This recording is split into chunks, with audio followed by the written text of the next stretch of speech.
knowing anything. The second thing in that was we had each other's help. And we always tell people when we're doing this work to not do this stuff by yourself. Find people that you can do it with. Because there are days like farm stuff, homestead stuff that just suck. And if there are other people there that can share the suck with you, it's not nearly as terrible. So that's kind of how we got started. We decided to butcher a couple pigs. We did it, and it was a mess. We got better at it. We did it the next year. We brought other friends in to do it with us. We got better and better. And we realized that more and more people needed this information, so we started teaching these classes around the country. I can interject. Yeah. He's not kidding. We had no idea what we were doing. And we decided that to do this right or to do it well, we should learn from someone who knew how to do it. But in 2010, this sounds extreme, and it's definitely dating us. But you could not go to the internet and find out how to butcher an animal. You couldn't go to YouTube and find out how to butcher an animal. And if you wanted to value add any of those products, all the books about like charcuterie and refined meat products, they have all been published since then, like since 2018 to the present. So it's a burgeoning movement now, but it didn't exist then. And so I had, you guys ever heard of Carla Emery's Encyclopedia of Country Living? It's like a really thick book. It's been published like 37 times over the years. That was my only resource, and it had nothing. But very generic, how to break down. Certainly not how to kill it well. Definitely not how to scald it and scrape it. And so we went to a neighbor of ours, an Amish neighbor, and asked him, Sam, if we could join him for a hog killing. And he obliged. Only, true to character, it was half done by the time we got there at like 7 a.m. So we both took the day off work and went over to Sam's. We were there bright and early, and the pig's already dead, hanging in the barn, and he was in the process of skinning it. And consequently, we went home and skinned our first hog as well, because that's what we learned at Sam's. Again, that was a disaster, and one that we would not repeat, as it turns out, because we learned later that you don't have to skin the hog. You can scald and scrape it and then keep all of that good skin. But how do you do that? We didn't know, and again, we couldn't learn. So it was several years of trial and error.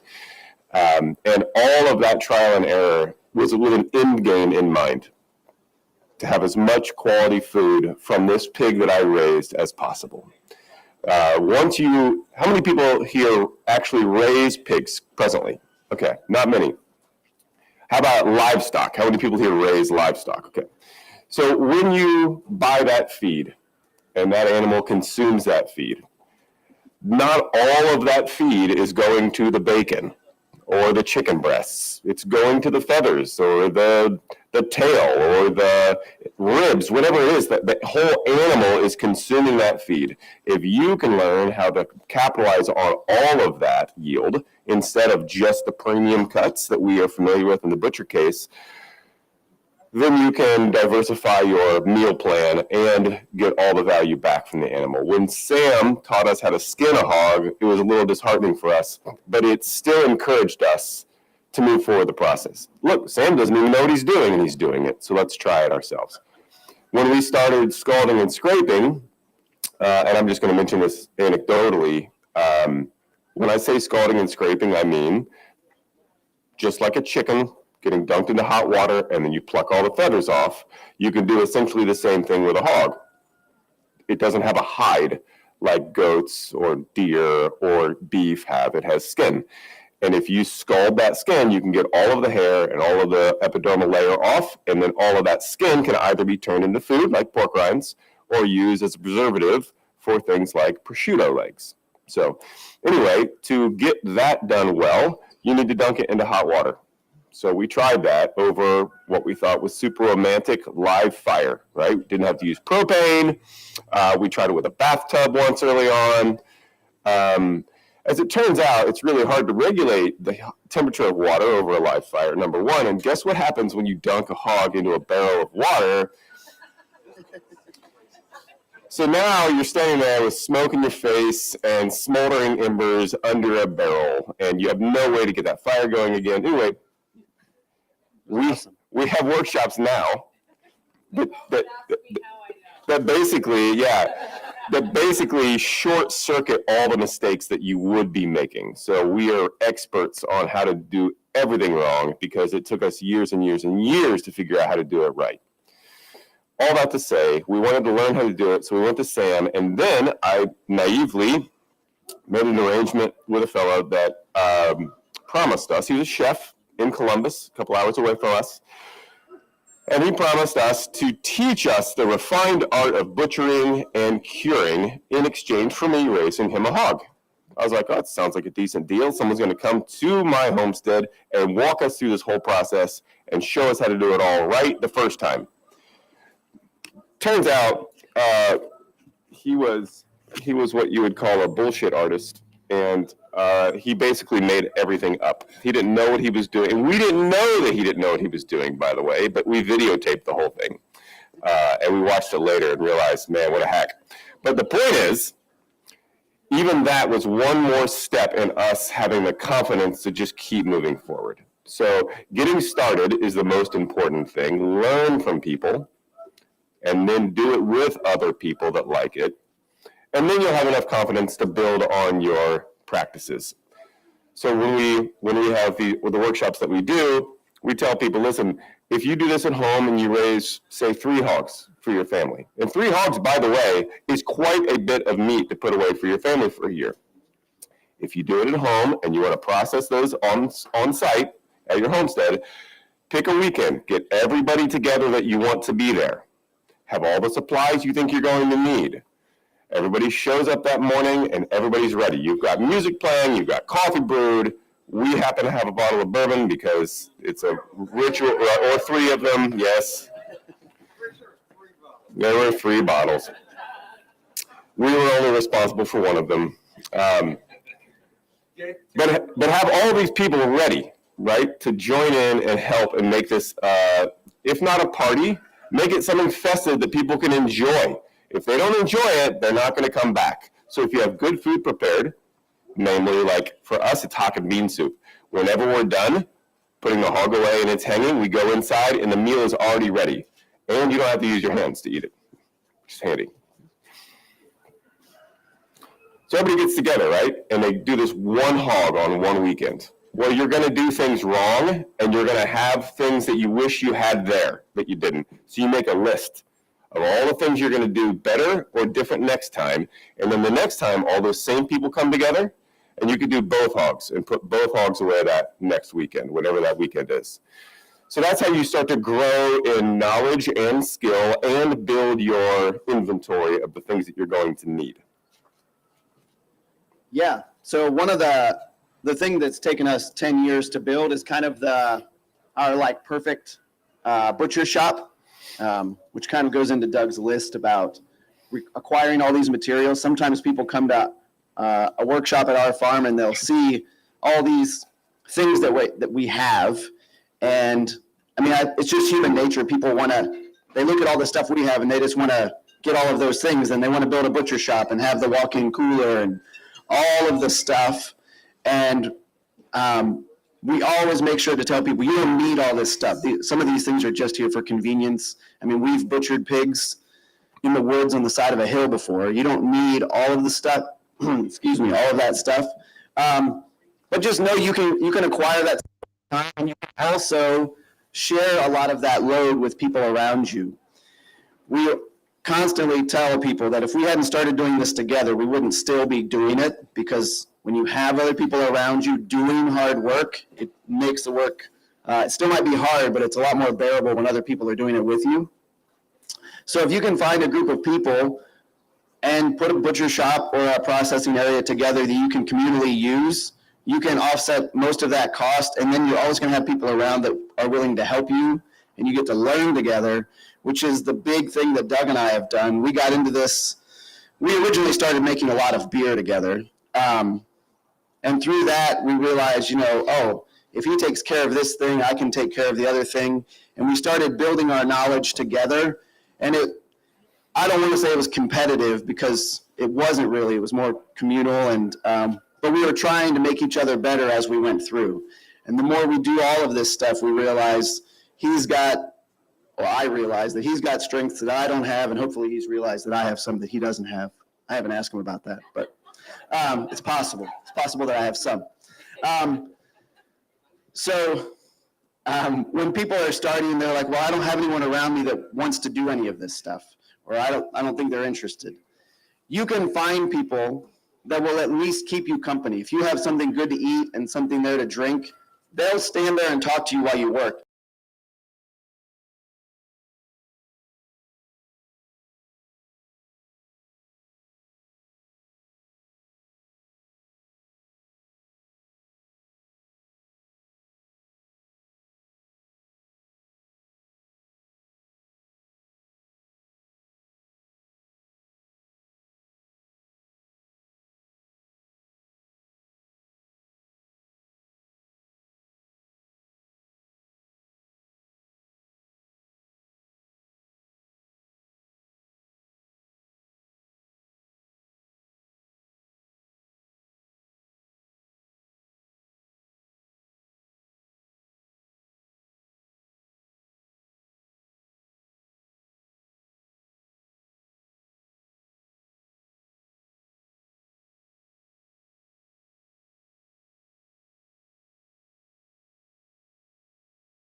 That you can get with your own efforts is beyond what you're going to get at just about any restaurant.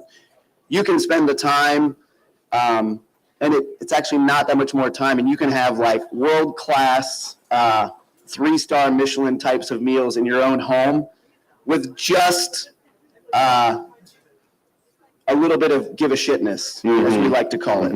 Yeah. And when you get started, especially if you start processing animals on farm or on the homestead, you're going to get started, and it's going to be a seemingly overwhelming task. And you want to make sure early on, especially, you don't want to waste anything, right? And you got this frame of mind like, well, I paid all this money, I took all this time, especially with a pig. You're looking at about $200 to $300 in feed after the acquisition cost, and probably 5 to 7 months of raising it. And that's for a traditional heritage breed pig. If you have a lard pig, like a Kune Kune or an IPP even, or an American guinea hog, they might take you 18 months. So you've got a lot of investment in this thing, and you don't want to waste anything. So usually that means you go straight for the premium cuts, and everything else kind of falls off the back end. And that might, when I say everything else, I mean like the organs, for example. You're probably not going to be cleaning casings from the first hogs that you do. You may not be rendering lard from the first hogs that you do. You're certainly not going to be dehydrating pork rinds. However, all of those things are incremental steps as you move through this process. You focus and you zero in on how do I put away the most important things first, and then as you build the knowledge and the skill and the infrastructure, you grow and expand your culinary horizons. Because at the end of the day, you're going to be raising every one of these years, you're going to put hogs away, for example, and every single time you're faced with an entire hog, all of it.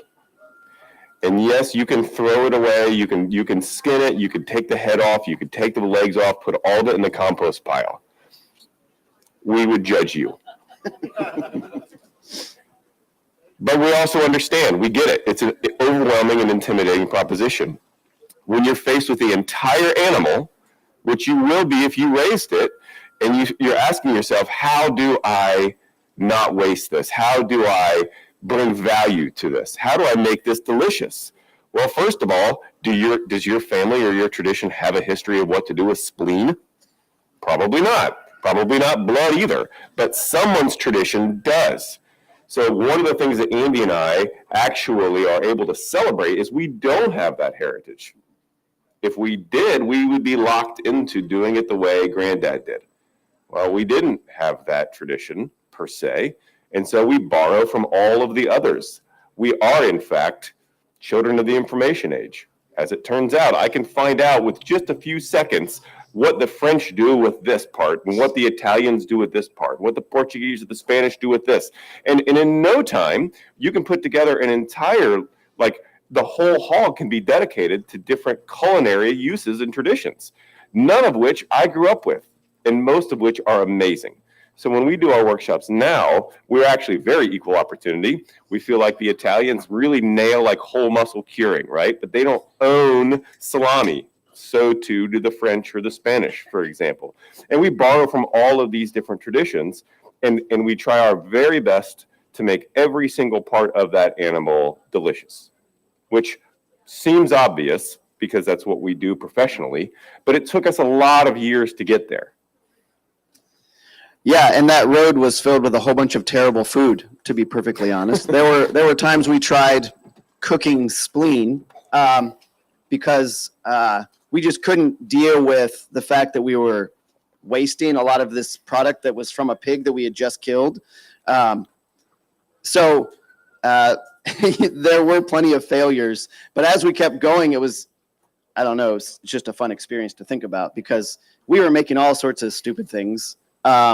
And we would find parts of a recipe here that made a little bit of sense, and we try to combine it with something else, and it was just a mess. But the fun thing about it was we were always curious, and we knew that historically people were eating the whole pig. And this goes for a lot of other animals too. We focus on pigs, but you can take it to a lot of other realms. But we knew people did it, and we knew people did it in a time where they didn't have all the resources we have now. So we knew we would be able to make prosciutto and all these other fancy European meats. We knew we could make them. It was just a matter of getting the information and putting it into practice. We joke a lot.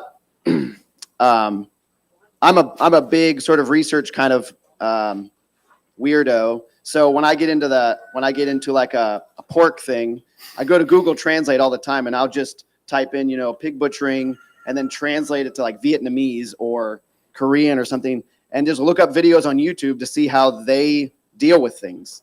And it's kind of weird, but it gives us a good sense of like all the different possibilities. And because we're naturally curious, we just keep on sort of pushing the envelope and seeing what we can do. And we're just talking about one animal. This can be expounded on like every other type of even vegetable and things like that.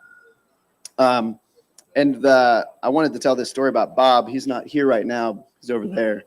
But Bob came to one of our workshops about this time last year, and he's the reason we're here. So if you don't like this, you can take it up with him. But he was really fascinated by the workshop because through the whole time, we treated everything like almost like we were in a kitchen. Like, this is all food. Like, from the time we shoot it, all we're thinking about is food. That's the whole reason that pig was raised. And he was really interested and taken aback by that, which Doug and I think is really interesting because that's the whole reason those pigs are here. Pigs are really fascinating because they're one of the only animals, farm animals, that is raised specifically, singularly for meat.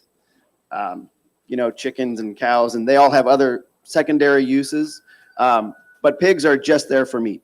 But Bob was really interested in the fact that they want to make all this good. We're not just grinding everything up, which you can do. But the reason this talk is called the Tea and Tasty is because Bob was just so interested in the fact that everything that we dealt with was a matter of how are we going to eat this? How can we make it the best thing we can possibly make? And we've had that sentiment from a lot of people when they come to our workshops. Doug and I love feeding the people that come to these things, especially at our own farm. We have, like Doug was talking about the hock and bean, we have a whole menu every day. You're eating breakfast, lunch, and dinner with good food and drink the entire time. And people at the end of the workshops, they'll always say, like, I just thought we were going to eat cold cuts the whole time, which to Doug and I is kind of insulting. The whole reason we do all of this is to have world-class food and teach people that having world-class food where you live in your kitchen is possible. Yeah, and it's not just possible. Like, why are you doing it? Why are you raising these animals in the first place? Everyone already knows you can go get protein somewhere. You already know that. You already know that. You can go get a chicken or a half of a pig even. You don't even have to raise it. But if you go to the trouble of raising it yourself, why would you not try to value add as much of it as possible? It was actually very early on in our workshop model. This would have been like 2017. We were in New Hampshire at a workshop, and there were 8 people around the table, and there's a hog there. And I said, before we get started with breakdown, I'm going to talk about anatomy and different parts of the animal and why they all lend themselves to different types of cookery. How many people here raise pigs? And nobody raised their hands. And I said, oh, that's okay. That was new for us. Usually we get people that have like pigs on the ground and they want to figure out what to do with them. So then I said, all right, how many of you are going to raise pigs or plan on it? And no one raised their hands. And that was like a really eye-opening experience for us. And then we took a really hard pivot with our business model after that workshop, because we realized we were limiting ourselves by trying to speak to the 1% of people that actually raise pigs or livestock. But everybody eats well, right? Everybody wants to eat and everybody appreciates good food. And so we had already been moving down the road of like cured meats and value adding things like organs. But that wasn't what our workshops are about.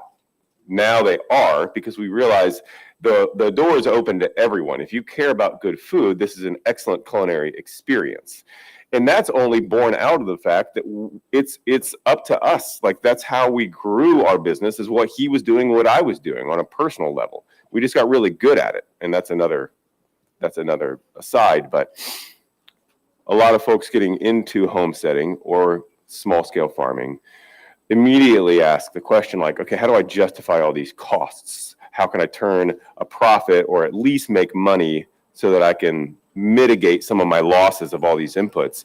And so it's very easy to go down the road of like calculating, well, how many chickens would I have to raise to make X, or how many hogs would I have to raise to offset my costs? And if you start thinking like a business out of the gate, then your homestead is going to be a job.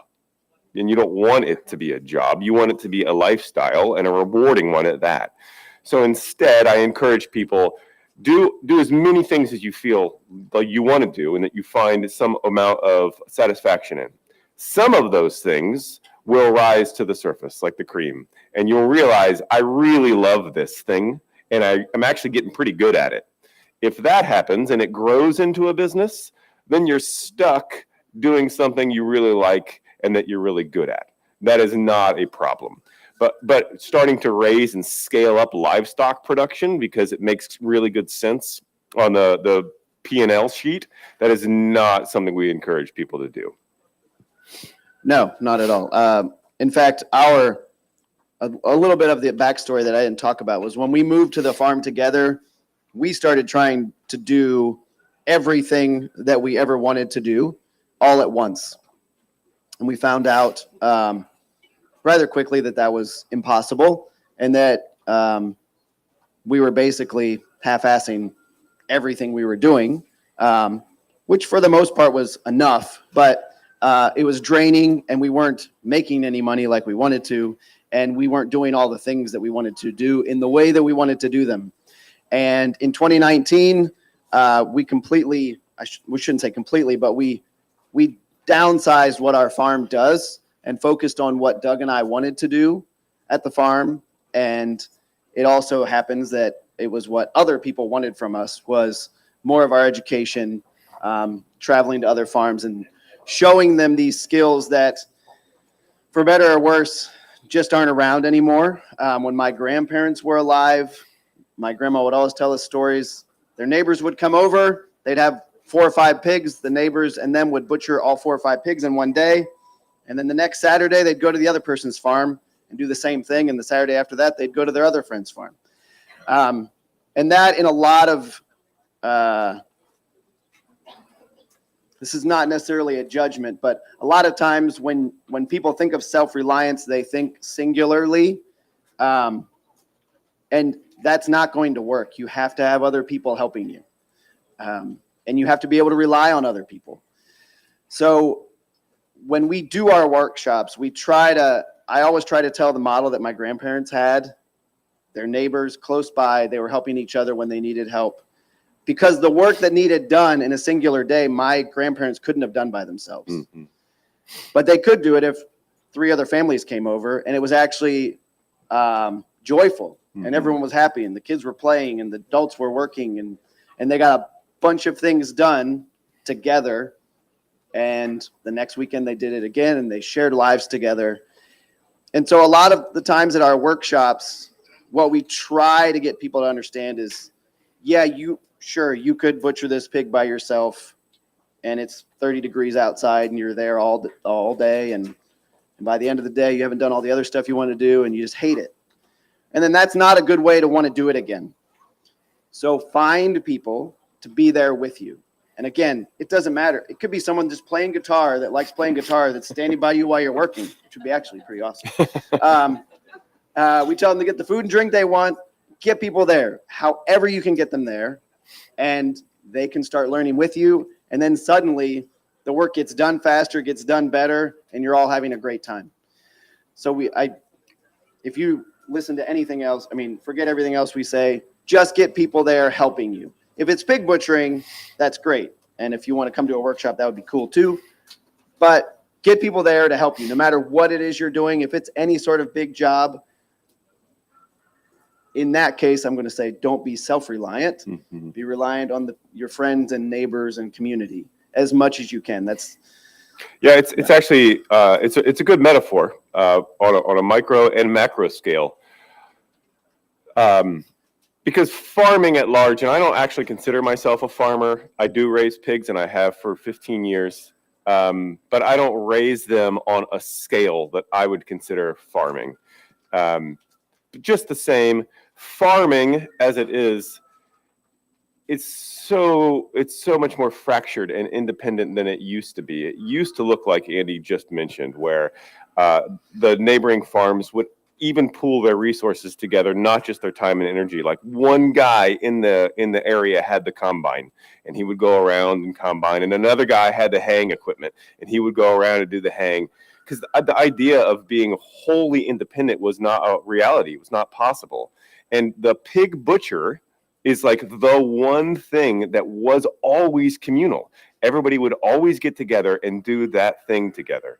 And today you can have really, really expensive machinery, all GPS tracked, and you don't need anybody to do anything. You're just in that big old piece of machinery, getting your farming done. But when it comes time to putting hogs away, it's like the one time where it makes really good sense to reach out to your neighbors.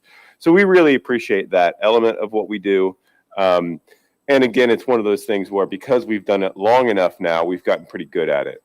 We're supposed to be talking about food and like the culinary element to butchery. But that's a really difficult thing to do kind of unilaterally, just talking at you about cookery and things.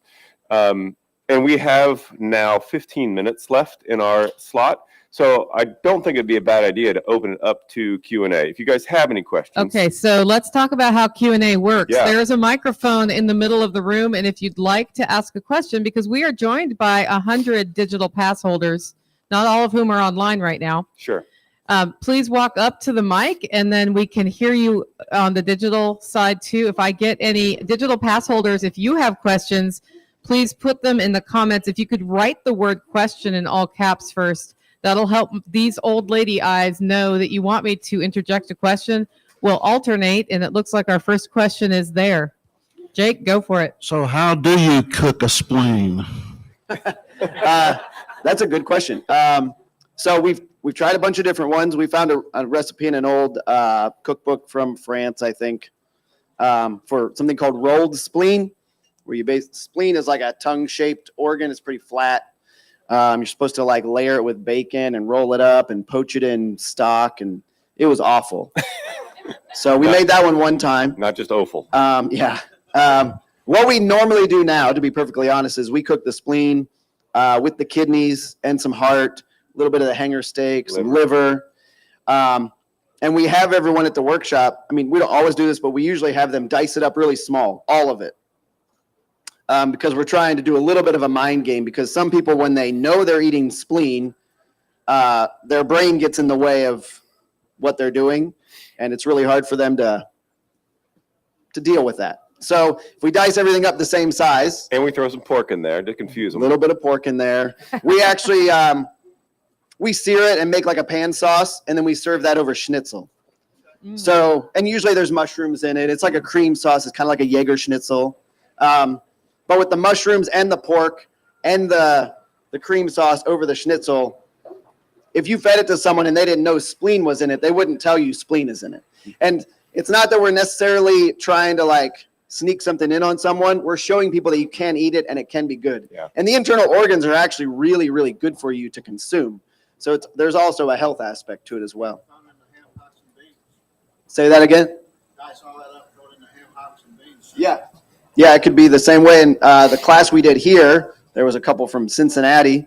In Cincinnati, they make a dish called geta, which I'm not. Yeah, geta. Yeah, I'm not going to go into the details of that, but sometimes some people, we don't, but some people put the organ meat in that dish too. So about the organs, I'm going to talk about that for just one more moment before we move on to the next question. We used to, when we got started, put the organs to the very ends because we wanted to focus on the things that mattered the most, like the loins and the bellies and the hams and sausage. And guess what happens when you leave organs in a bowl in the fridge? They're going to stay there, you know. And Chicken feed. You're never going to get back to them. And if you freeze them and label it, you're never, ever going to pull out the kidneys or the spleen and be like, oh, we need to thaw this. It's time to use this. It's not going to happen. It's going to live in your freezer forever. So we stopped doing that, and we actually focus on the organ stuff the very day that the pig is killed. That in the blood. So we will take all of those organs, as Andy mentioned, and we'll dice all of it up and cook it exactly as he said. And if there's leftovers, instead of it going into a soup, it's actually really decent in an omelet or a pot pie. So you can use all the organs, eat it the day of, and any leftovers can be repurposed in those two ways, which is pretty decent. Okay, so a question that we have is, what do you do with the blood? So we've, because we've experimented with a lot of different things, I'll tell you a few of the ones we do. The one we do the most is we make something called morcilla, which is a Spanish-style blood sausage. So it's equal amounts of blood from the pig from when you stick it after it's shot. We mix it with an equal amount of onions and rice, and then there's some spices in there. And mix that all up, stuff it into casings and poach it. And cool fact, blood has the main protein in blood is albumin, which is the same protein in egg whites. So you can treat blood like you do egg whites. And so when you cook blood, it sets up, it solidifies. So the sausage, when you poach it, solidifies, and then we slice it the next day and fry it, like a lot of Spanish do. But we've also made, in Italy, they have a tradition of something called sanguinaccio dolce, which is a sweet chocolate pudding made with blood. So it tastes like a dark chocolate pudding, which is actually quite nice. If you didn't know that blood was in it, you would just assume it was really rich chocolate pudding. Yeah. We've also made blood pancakes, which are really striking when you put them in the pan. It's this crimson disc, and then you flip it over and it's turned completely black, just like the cast iron you're cooking it in, which is kind of cool. But again, like the organs, blood is really high in iron. It actually is very good for you. So we try to consume it, and the pig comes with it. So just in like the whole style of things we do, we try to use everything and we try to make it taste great. Sir. Could you talk briefly about what kind of infrastructure is required for processing a hog? Because I don't want to overflow a barrel of water. Oh, yeah, good one. So overflowing the barrel of water is usually two factors, the size of the hog and the amount of water in the barrel. We use, most times, we use a jet burner is what it's called. You guys are probably familiar with like a turkey deep fryer. It's like that, only instead of a range like you'd have with all the little flames, it's got two wide open ports and a way higher PSI regulator. So when that thing is on full you can't even hear one another. Like It's a jet plane sound, and it is designed to bring 55 gallons of water to a boil, for a crab boil. So we'll have a 55-gallon drum on that burner. Pro tip: if you can, start with hot water. If you start with cold water, which we used to do, we'd run like a garden hose across frozen ground in the winter. and then try to, spend hours just waiting for the water to get hot. Instead, we now drain the hot water heater, get the water going. We're starting with 120-degree water instead of 40 or 50-degree water. While we're out there working, the hot water heater's regenerating itself, so it's there when we need it. So we'll bring it up to about 150 degrees to dunk the hog in. What we did 2 days ago with the hog that we dispatched, instead of dunking it, because it was a good-sized hog, we didn't think it was going to fit in the barrel, we laid it on pallets and brought a considerable amount of water to a near boil, to about 190 degrees to 200 degrees. And we simply poured the water over top of the hog with buckets and then scraped it that way. So as far as infrastructure is concerned, that required a way to heat water and a couple pallets. You should be able to do this in the most crude fashion possible, but you'll learn really early on you don't want it to stay crude. You'll want to continue to refine your practice. One really, really important thing is to get the hog as clean as possible. You should be able, if it's properly stuck at the time of the kill, you should be able to bring that hog into your kitchen, butcher it, and not have a bloody mess at all. But you don't want hair in there. Yeah. And that's one thing where you just take your time and your diligence on the morning of the kill to make sure that hog is clean. Follow up. How are you lifting this hog around? Are you using a tractor, a winch, or what? Good question. So the question is, how do we lift it? In this case, we actually didn't need to lift it at all. If we wanted to, we could have. I shot it when it was sleeping, or at least laying down, and it was stuck immediately. All the blood was out of it. At that point, we rolled it onto a pallet. We roll it onto a pallet because we hose it off. Pigs are usually covered in some kind of icky. Even if they're really, really well-raised pigs, they still sleep in mud. They prefer it. And so we hose it off, and hosing it off on the ground just makes a giant mess. But if you hose it off on a pallet, the water sheds away, and then you've got a hog on a pallet that you can move. Trying to lift a hog by an ear or a tail or a foot is a mess. Trying to carry a hog on a pallet is like pallbearers. You get a bunch of people around the pallet, you lift, and you move the pallet with the hog on it. Then we scalded and scraped it right there on the pallets. At the time of the hoisting, to eviscerate it, we use the front end loader of a skid steer. At our place, we have just a block and tackle or a chain hoist. And if you didn't do that, you don't have to hoist it either. If you don't have the means of doing that, you would just have to eviscerate it on its back or on its side and basically field dress it. We don't encourage that because it can kind of be a slippery, sloppy mess. But if you have to hoist it, a front end loader or a block and tackle work just fine. Next question. We've told them everything they need to know. We are out of questions. Let's give them a round of applause. Guys, I appreciate you making the long trek here and spending so many days with us. I didn't get to see your class, but every time I poked my head in for even 10 minutes, and guys, I've butchered many a hog. I learned something new every time. Oh, good. It was super awesome. I'm hoping to take one of your classes when we're not doing it right before Self-Reliance Festival. Kind of busy. But let's give them a round of applause. You just hold her for just a second. And I wanted to mention that at the other end, if you walk through vendor row, go around the corner, there are food vendors there serving breakfast. There's an espresso machine if you want to be bougie. We've got coffee at the Hollow Roast booth also there. We will be back here at 10:30 for a really cool session from Alan Booker about how resilient is your kitchen. And he has meshed permaculture principles and setting up functions in your kitchen to handle the things you're producing in your kitchen. So I'm super excited about that. We'll be there at 10:30. See you soon.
All right. All right, guys, we got a 5-minute warning for Mr. Alan Booker talking about how resilient is your kitchen. So I'm just warning you now, if you want to get over here and hear me plug the sponsors, maybe make a joke or two, and then introduce our speaker, get over here right away.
All right. All right, so anybody froze to death yet? Okay, so my favorite go-to line today is I'm Canadian, but it's still cold. So, and if it's that cold for a Canadian, I really feel bad for the folks who are not acclimatized to minus 47 like we had this winter. So anyway, I got a couple of sponsors to thank. Oh, actually, one piece of housekeeping. So this is really important for anybody who happens to be listening. There is a silver Kia parked over where it should not be parked at the gas station. So the license plate is Tennessee TNQ9XUV52. And if that's your license plate, you did not win a prize. You need to go over and move off the concrete because they're nice enough to give us a very good deal over there for parking. So if you can, please just move. Thank you. All right. Let's see. So what do we got for Hack My Homestead? I think I did that one last time. No, we didn't. All right. So my good buddy Sean, he's all about solar. He used to be Hack My Solar, and now he's Hack My Homestead. He does it all. He went full-time just about a year ago. He launched a Kickstarter on direct DC solar pumps, which some people roll their eyes and think, my goodness, that's boring. So if you did, he's not for you. But everybody else, go over and check him out because he's an awesome dude. And another good friend, Salima, she's inside. Homestead, Glamour Body, Butters, and more. She was nice enough to ship some up to Canada. My wife really enjoyed them. So go in and check her out. She has some really cool, I'm pretty sure they're all organic skincare products. So go in and check her out. What else do we have today? Well, I think you don't need an empty coffee cup, do you? Nope, we'll leave it right there for now. All right, so you guys here to hear Alan speak? So normally when I get asked to introduce a speaker, I've at least had a half an hour conversation with them. And I'm not the type of guy that likes to come up and just BS my way through. So Alan was nice enough to give me a conversation with a whole bunch of $2 words. And then he put a discount on them, brought them down to 50-cent words to make me feel just a little bit better. So whenever you do construction or anything else, there is a thing called an engineer that almost everybody doesn't like. But Alan is one of the good engineers. So see, I had to go there. It's like, if you're a lawyer, I got to make a lawyer joke, right? So this dude is top notch. He's passionate about permaculture, resiliency. Some of the stuff he just talked to me about will blow you out of the water. So here we are. We're going to talk today about how resilient is your kitchen. Take it away, sir. You got your microphone already good? I think we're good. All right, you are Very good. good. Thank you. Very good. Well, welcome. And so when Nicole asked me to speak, we were talking about what people would be interested in. And she knew that I had, almost under protest, decided to do a book on kitchen systems. And it's one of those deals where, I kept on looking around and going, somebody must have done this, right? There's how many books are there on kitchen stuff? And somebody must have done this. And I kept on looking around and nope, couldn't find it. So, and people kept on asking. When we would do workshops, we would do things on food systems, resilient food systems, and so forth. And we would talk about and we would show what we were doing to integrate the kitchen into the overall food system. People would be like, where is this? I can find this. So we got pulled into starting to work on a book called The Resilient Kitchen, and looking at how you would actually integrate your kitchen into your overall food system and how you would make that more resilient. So we're going to talk about that a little bit today. If you would like to play along in a minute, we're going to do a quiz. And so if you want to look at it, it's flexiquiz.com/live. Let me make certain I got that spelled right. Yep. And once you go there, and you'll put in this number, and then you can sign in with a nickname. And in a minute, we're going to kind of have some fun and go through. We'll do a couple slides, and then we're going to do a little bit of a quiz. And that's going to help us walk through all of it. So the question is, how in the world did an engineer, starting off electrical engineering, getting pulled into systems engineering, actually wind up doing this as a side thing? And I think it kind of goes back to those days in when I was very young, and I go up with my parents to visit my grandparents every year in West Virginia, and I would end up working in the garden with my grandmother. She had a 1-acre garden and an amazing root cellar, wall of canned goods and so forth. And it was a little older when I finally realized what that meant, because she raised 12 children during the Great Depression. Now think about that one for a minute. And so, every time I see that little meme, you seen the meme with the grandmother looking lady in the garden, and it says, Grandma survived the Great Depression because her supply chains were local and she knew how to do stuff, right? Every time I see that, I'm reminded of my grandmom. And because I would go up there and I would watch her cook fresh food from scratch coming out of the garden every day we were there. And so that keeps on coming back to me as I think about this question of, what's it going to take as our supply chains become more stressed, and getting good food becomes more and more impossible? What's going to take for us to deliver high value food reliably? And I grew up from being with my grandmom in her garden, went to engineering school, got pulled out of that, went into systems engineering and large-scale systems engineering. From that, pretty quickly started realizing how much of a disaster we were making of things as engineers. And so I started trying to figure out how we were going to address all of it. And that pulled me into permaculture and large-scale regenerative design. I do a lot of consulting on that. And then the food stuff comes right in, because if you cannot feed people high-value food, you cannot keep them healthy, and you can't have good community. So that's where we are. So I got to thinking about this, and it's like, why is having a resilient kitchen such an important thing? And from my perspective, working in the engineering side in large infrastructure, my first thoughts are kind of this: 5 things. One is food costs are going up, and from everything I can tell you, from working with large-scale parts of our food system, what do you think they're going to keep on doing? They're going to keep on going up. It's built into the pie now, the way that everything is being done. I think we all know that. Number 2 is that access to good food is going down for both market and regulatory reasons. It's almost impossible now to buy good food. Anybody realize that? What you're buying is more expensive, but it's also just crap. So there's number 2. Number 3, grid disruptions are going to probably over the next decade become more common. And what I mean by this is I'm not talking about the zombie apocalypse, everything collapses. I'm talking about even if we manage to keep everything mostly going, what I expect to see from the engineering side is that our grid infrastructure, and by that I mean power, I mean supply chains, I mean natural gas distribution, I mean all of that will become less reliable and more prone to disruption. So don't just think, how am I going to keep myself fed if the grid goes down for, because everything collapses.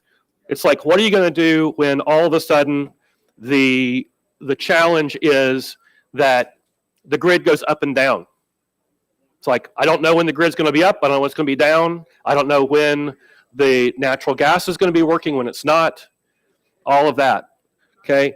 Number 4 is that we are in what I call the death spiral of industrial agriculture. I end up going in and doing guest lectures at a lot of like graduate level agronomy and agroecology courses. And I do a lecture called The Death Spiral of Industrial Agriculture. And I explain systematically why it is that the way we're doing industrial agriculture is actually in a death spiral right now. And I don't have time to do that. That's an hour-and-a-half lecture.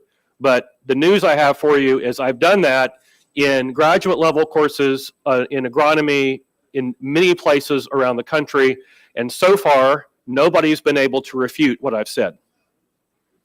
So we are in the point. I'll just give you one factoid. For every ton of food produced by the industrial food system we have right now, according to the way it's grown, we lose 5 to 8 tons of topsoil. Okay, now figure that one out. And that's one small reason we're in this death spiral of industrial agriculture. Okay, and number 5, making your own food from scratch is the only way to be healthy in today's industrial, agricultural, pharmaceutical, industrial complex. Okay, so what we're going to do is we're going to kind of look at and have fun looking at these different things and let you do a little quiz to along with me as we talk through the different aspects of kitchen resilience. So if you want to play along, like I said, here it is, flexiquiz.com/live. And then here's the number. Put in your nickname. And here's the one, there's 2 little things about this quiz. Number 1 is once we start, make certain that you keep your phone live because it does funny things if you let your phone go to sleep. So keep your phone live.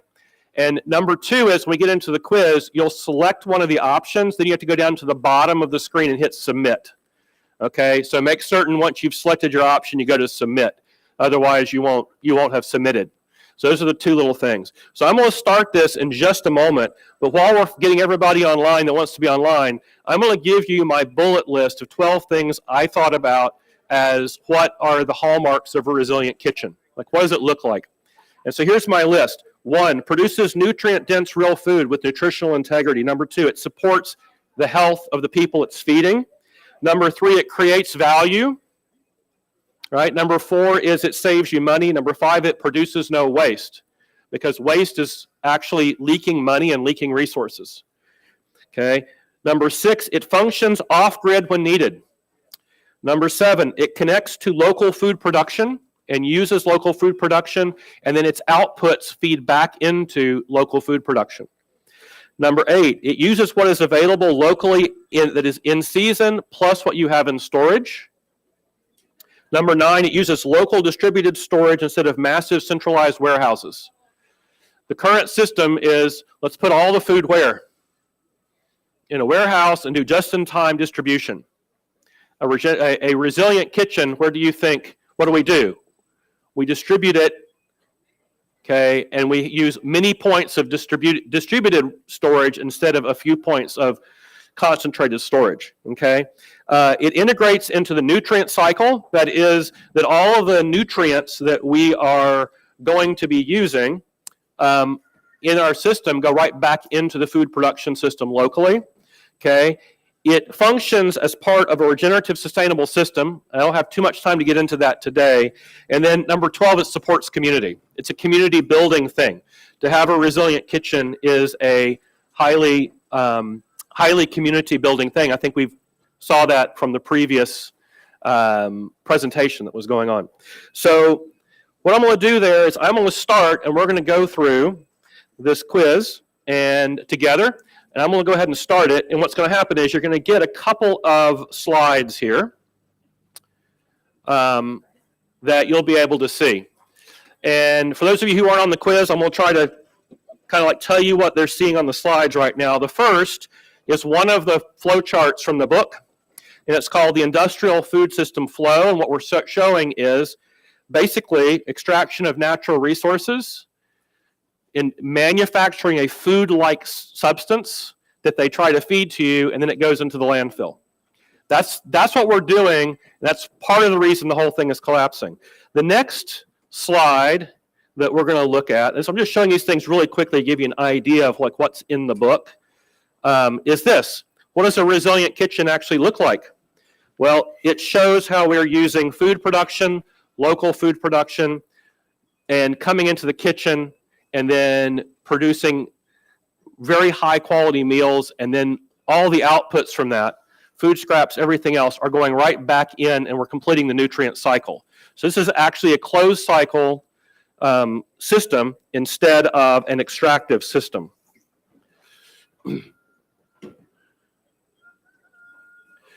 The next thing is the food shed zones.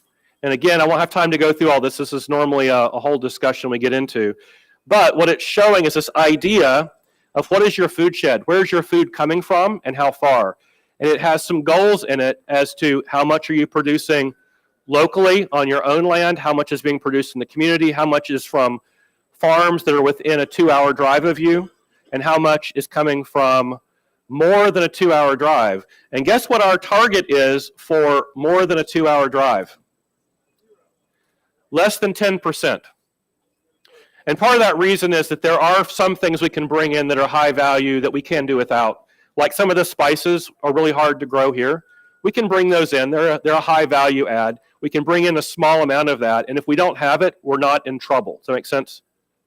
So that's it. And then the last little slide I'm going to show you before we get into the quiz is this one. Another little bit to think about on is, do you understand and thought your way through what it looks like to take something out of your food production system? In this case, the one I'm showing you on the quiz is corn.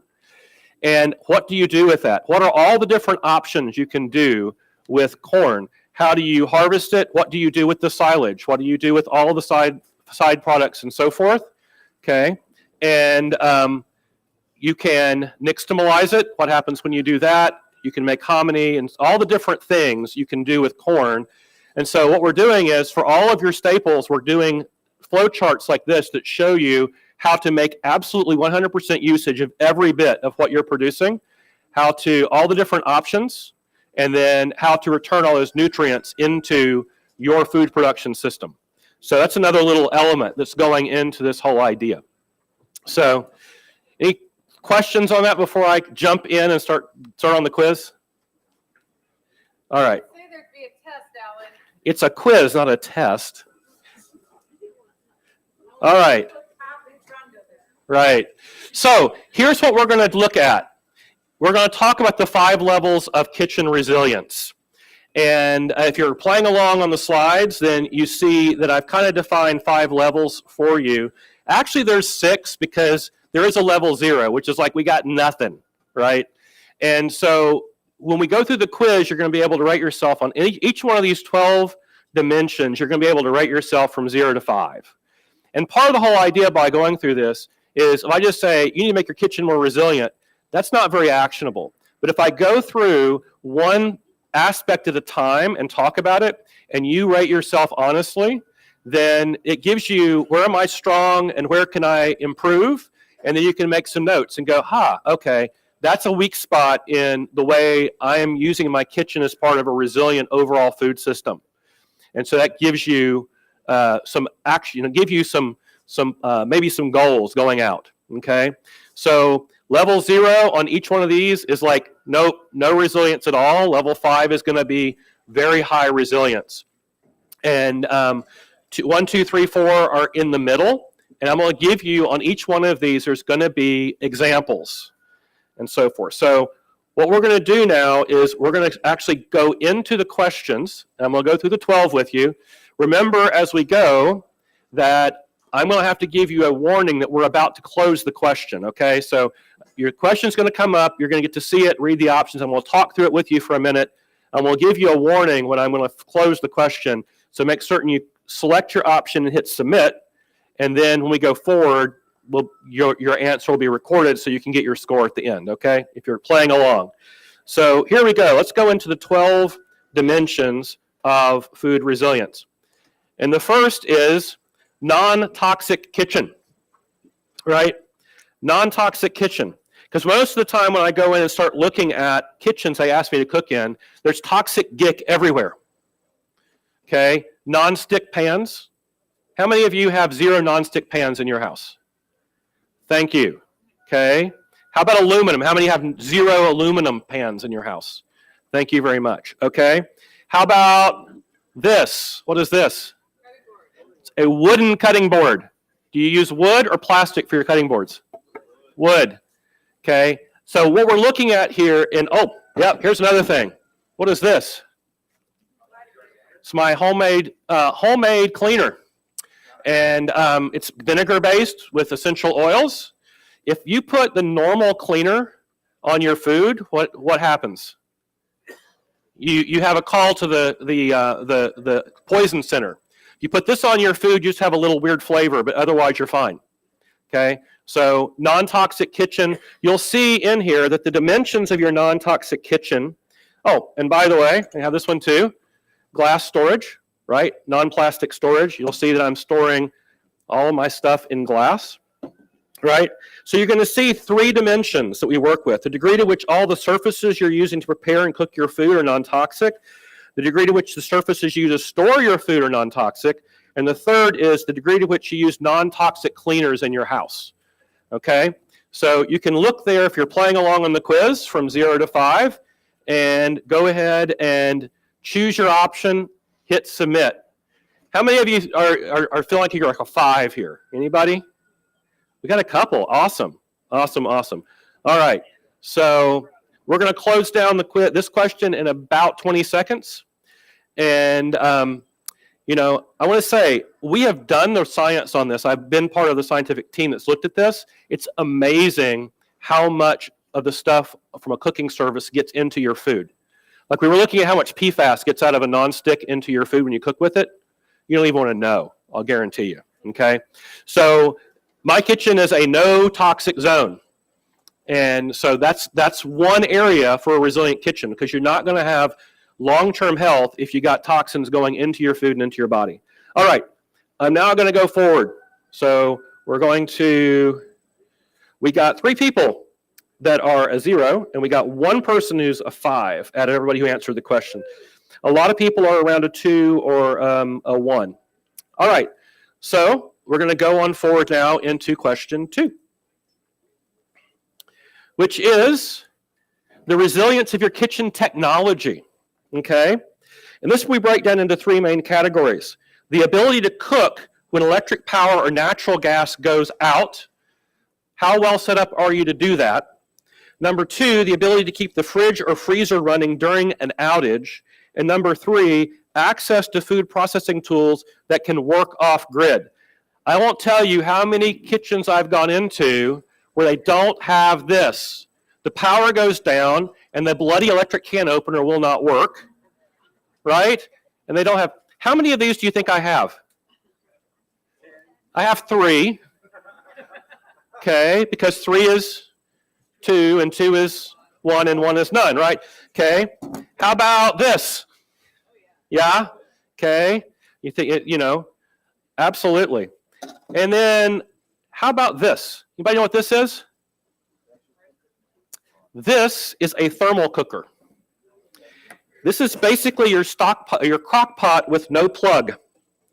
What you do, stainless steel, you get your dish up to wooden boiling for a few minutes, and then you put it in this thing. It's basically a big thermos. You close it down, and it will now cook in its own heat for the next 4 hours. It's basically a crock pot with no plug, okay? It'll keep it warm for like 8 hours. So a lot of times when I'm going on the road, we've got lunch crock potting in the back seat of the car, okay? So how about this? What is this? Camp Dutch oven. How many of you have a Camp Dutch oven? Absolutely, right? Okay, you can bake just about anything you can bake in an oven here if you know what you're doing, okay? So I could go on about that for a long time, but think about this. How well can you keep yourself in cooking off grid? Now, by the way, if you're thinking, oh, I got propane, I'm good. Is that grid or non-grid? That's grid. It's what we call grid with a buffer, right? The electricity, if electricity goes down, you're out of business when? Now, if you don't have your own power back. If you've got natural gas, same thing. If the natural gas feed goes down, you're out now. If you have propane in the tank, you're connected to the grid, but you're connected to the grid with a buffer. Okay, so you got some resilience there, right? But if you are able to cook with your own wood, you can basically do that for as long as you can grow wood. All right, so go ahead and look at these options from 0 to 5. 0 is like I have nothing. If the power goes down, I'm out. I'm out of business, right? All the way up to 5. I'm fully off grid. I can do wood or biogas stoves. I got a year of fuel off on the side, multiple solar cooking options, high efficiency fridge or freezer running fully off grid. How many of you have that? Yeah, absolutely. And I actually have my freezer on its own separate battery. So even if the rest of my system goes down, it has 3 days of autonomy. So if everything goes down while I'm away, my freezer will keep on freezing for 3 days on its own separate battery system. Okay? All right, go ahead. Last 10 seconds. If you're playing along with us, make your choices. We're going to close that one down. So this is option number 2, the resilience of your kitchen technology. All right. Going once, going twice. All right, we are going to close it down. We have a lot of folks again at the 1 or 2 level. We got 1 person at a 5. Congratulations. 4 at a 3. So very good. And then this gives me a leaderboard up here. So at the end, I'll get to like tell you whose nicknames are scoring the highest, if you guys would like to know. All right, let's go on to the next one, number 3. Resilience of the kitchen work environment. All right, so it's like, okay, great, we got the tools, but what if our work environment, we can't work? So I'm going to break this down into 4 categories. Lighting of the workspace during a power outage. How many of you have ever found yourself trying to cook in the kitchen like this? Anybody? Okay, do you ever want to do that again? No, it's dangerous. Okay, at the very least, a headlamp, right? The very least, one of these, please. They're magical. How about this? What is this? It's an LED that plugs right into my 12-volt battery, and I can hang this with a little clip up wherever I want it, and so forth. So if everything else goes down, I can now cook in my kitchen. We can just move it right over where we eat, and it uses almost 0 power, and boy, is this the thing. So that's your lighting. Do you have good lighting? Number 2, okay, the ability to have functional windows or doors so you can ventilate while if you're inside trying to work. Number 3, the ability to provide auxiliary cooling or heating to the work area. And then number 4 is the availability of an outdoor kitchen or outdoor cooking space that can be used when the indoor kitchen is too hot for cooking tasks. Okay? Those are the 4 different aspects that of the environment itself, right? And so think about that. What is your environment? Do you have a good place outside? If it's the middle of summer, it's 101 degrees outside, and you're needing to cook. You probably don't want to be in a kitchen without cooling, right? So do you have a place outside that's set aside for that? Or do you have the ability to go off grid and cool or even heat your space? Okay, so look at those options, and I see answers coming in. So we're going to give you another couple seconds on this one. You know, one of the things you're kind of, as we're finishing up these answers, one of the things I keep on coming back to is this idea. When you are doing a kitchen setup like this, it's got equipment and it's equipped in a way that's completely different from an ordinary kitchen. I mean, how many ordinary kitchens have that? What is this, by the way? It's a bone saw, right? I pulled this out of my kitchen. It's like, yep, most standard suburban kitchens do not come equipped with this. Okay, so you need to think about how differently we're considering the kitchen so it can be an integral part of the overall food system, right? All right, I got 21 answers, so I think we're going to go forward. Last 5 seconds. Anybody else want to give their answer before we go forward? Going once, going twice. All right. So we got a bunch of people at 2. That's our one. We got, the vast majority of people are at 2. That's interesting. All right. We got one person at a 5. Wow. Yeah. Okay. Let's go on now to number 4, water sources. Water sources. We're going to break this down into 3 categories. Where your water comes from and whether it's properly filtered.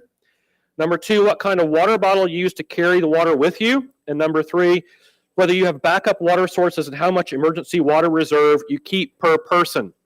Now, this is me, okay, 40-ounce water bottle. And by the way, what do you think's in here? Any guesses? The way of making fire. There is a compass. There's my emergency first aid kit and a bunch of other stuff, just like this. It always goes with me because I always got my water. And so there it is, right? Stainless steel with stainless steel cap. And that way, I don't drink bottled water. I've actually done the microscopy study on how many bits of microplastic come out of those. Okay. If you drink that, can you hold that water bottle up? Okay. Probably 10 to 50,000 particles of microplastic will go in your body when you drink that water, which is why I don't drink out of those things. Yeah. And it's not good. Yes, ma'am. Did you know that they did a documentary that no one even has to test the quality of bottled water? That's correct. The quality of the water that goes into the bottle is no better than Tap water. tap water. That's correct. So it's just You're paying a lot of money for tap water. just for someone to put it in. Exactly. Now, really quickly, what I would say is that if you are running a kitchen and if you're trying to work off of emergency water, if you are really good, you can make it on 2 gallons per person per day. But that's very, very water conservation. That's very little. 5 gallons per person per day is much better. The USDA says that the average consumption of water per person in America is 75 gallons a day. Just to give you an idea of what the numbers look like, okay? So where we're looking at is you're getting high quality water. Is it properly filtered? Do you have emergency backup water sources? Whether that be in, your own well, but hey, what if the power goes down? Can you run your well without grid power, right? So these are all questions that come into it. By the time we get up to a 5 on this level, you got your own multiple independent water sources and you can run it off grid. Okay? You're carrying your own water around with you. And yes, I carry extra water in my car when I travel so I can refill that thing. Okay? So I'm not dependent on water as I'm traveling around, because sometimes you cannot find good water for your life. Okay? Or they want to, you get to pay a huge amount of water of money per gallon. You realize bottled water is in many cases more expensive than gasoline per gallon when you go looking at it. Okay, so there we go. All right, go ahead and put your answers in and think about this, because if we don't have water in the kitchen, we're out of business, right? So how resilient are your water sources? What does that look like? Give you a couple more seconds, see if few more folks probably have answers to put in. And then we're going to go forward. Going once, going twice. Yes. Quick question while you're waiting. You said that drinking out of the stainless steel is the way to go, but what about glass? Glass is fine. Glass is absolutely fine. The only reason I don't carry glass is this has been on 6 continents with me. You see all the dents? Every one of those dents is a broken glass, right? So this has traveled with me, like I said, literally to 6 continents over 20 years. And so, yeah, that's why I don't carry glass.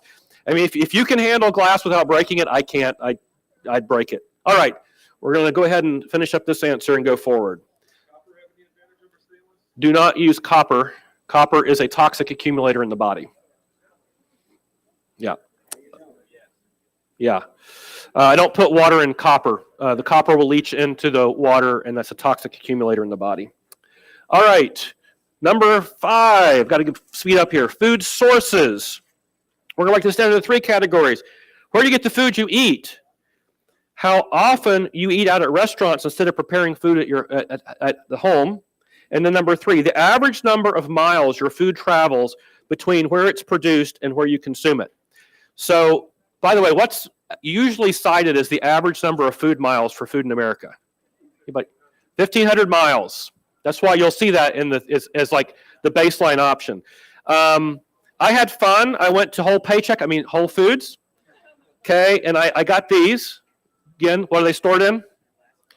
Raspberries. Guess where they come from? Mexico. Very good.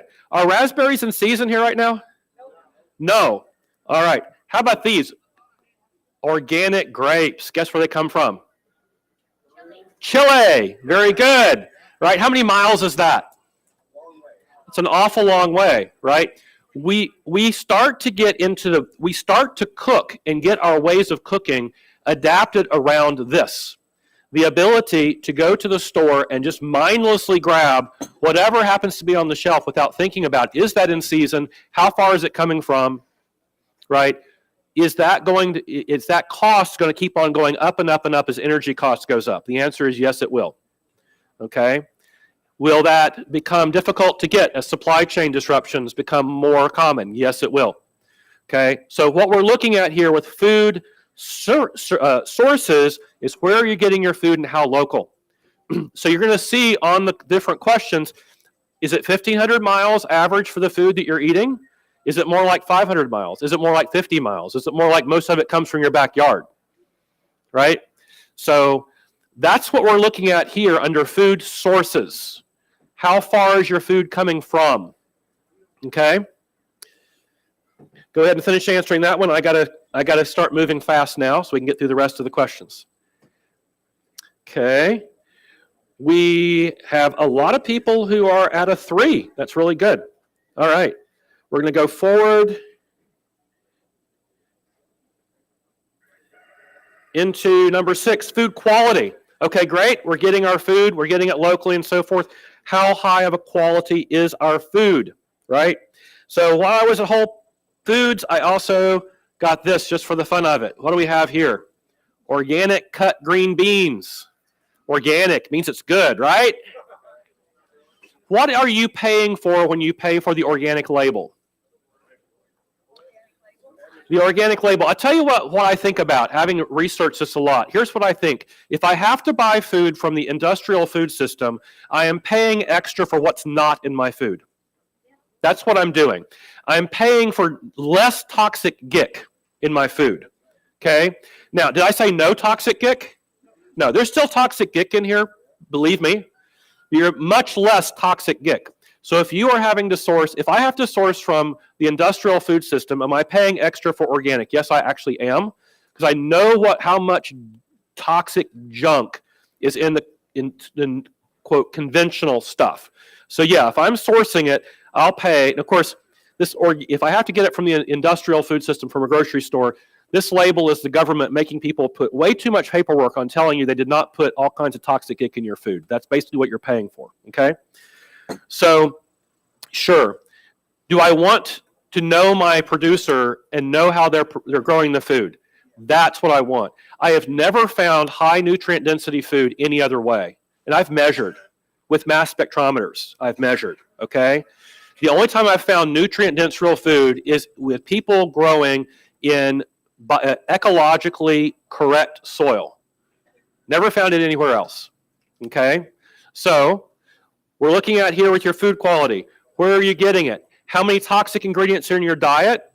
How much are you consuming seed oils, GMOs? How much do you have herbicide and pesticide residues? What's the percentage of food you consume that we would call it organic or better? Local production would be better. And then the diversity and overall health of the food produced by your kitchen. Are you having a diverse, well-balanced diet? So those are the things to think about in food quality, right? Food quality. Okay, go ahead and finish answering. I'm going to go ahead and move forward because I got to go fast now. 5 more seconds. All right. 4, 3, 2, 1. All right. So we got a lot of people again around 2, and nobody at 5. Interesting. Okay. That's hard. It's really hard to do a 5 in today's system. I'll guarantee you. It really is. So, all right, let's go on forward. And now we're down to food storage. Okay. Now the question here is, right, how much food storage do you have so that you can comfortably feed your family with what you have in storage and what's coming out of your food production system and what you can trade with your immediate neighbors, right? How long can you feed? 0 is no food. 1 is 3 to 5 days. 2 is 1 to 2 weeks. 3 is 1 to 2 months. 4 is 3 to 6 months. And 5 is about a year before I have to replenish my stocks. Okay? So, you know, this is the mistake I see a lot, right? That's my food storage, right? Yeah, boy, I want to go on about 20 minutes about this because I want to tell you a couple things that are super important. Number 1, how many of you have eaten these? Okay. How many of you have eaten this for a week? What happens to you when you eat it for a week? It's a mess. So you have people whose whole idea is, I'm going to go buy either these or some higher quality, you know, Mountain House or whatever, right? And when the emergency comes, what we're going to do is we're going to do what? Pull these out, and that's going to become our diet. Okay, what is the absolute worst time in the universe to change your diet? High stress, right? The whole thing is, and we've seen this, it's been documented, especially children, especially elders, will shut down their appetite and they will stop eating. And you can shove these things in front of them all day long and they will literally starve. Okay? So, when you are going into a stress situation, that is the last time you want to be changing everybody's diet. So, this is why you keep on hearing this whole thing of store what you eat and eat what you store. That there's a reason that that's been said so many times. If you're not doing that, your system's not set up around that, it is not resilient. So just want to stop with that. So, all right, I think we've got most of the answers in. I'm going to give you 5 seconds and we're going to go forward. 4, 3, 10 minutes. I'll come in for a landing. Okay. Cool, we got 7 people, Nicole, that are 5. Which means that they can keep their family fed for a year before they have to replenish their staples. Awesome. We've got about 7 here who are at 3 to 6 months, and nobody with no food on hand. So awesome. Very good. All right. And then what we're going to do is go on forward. We got a couple more questions here. How about food preparation? Food preparation. We're going to break this down into just 2 categories.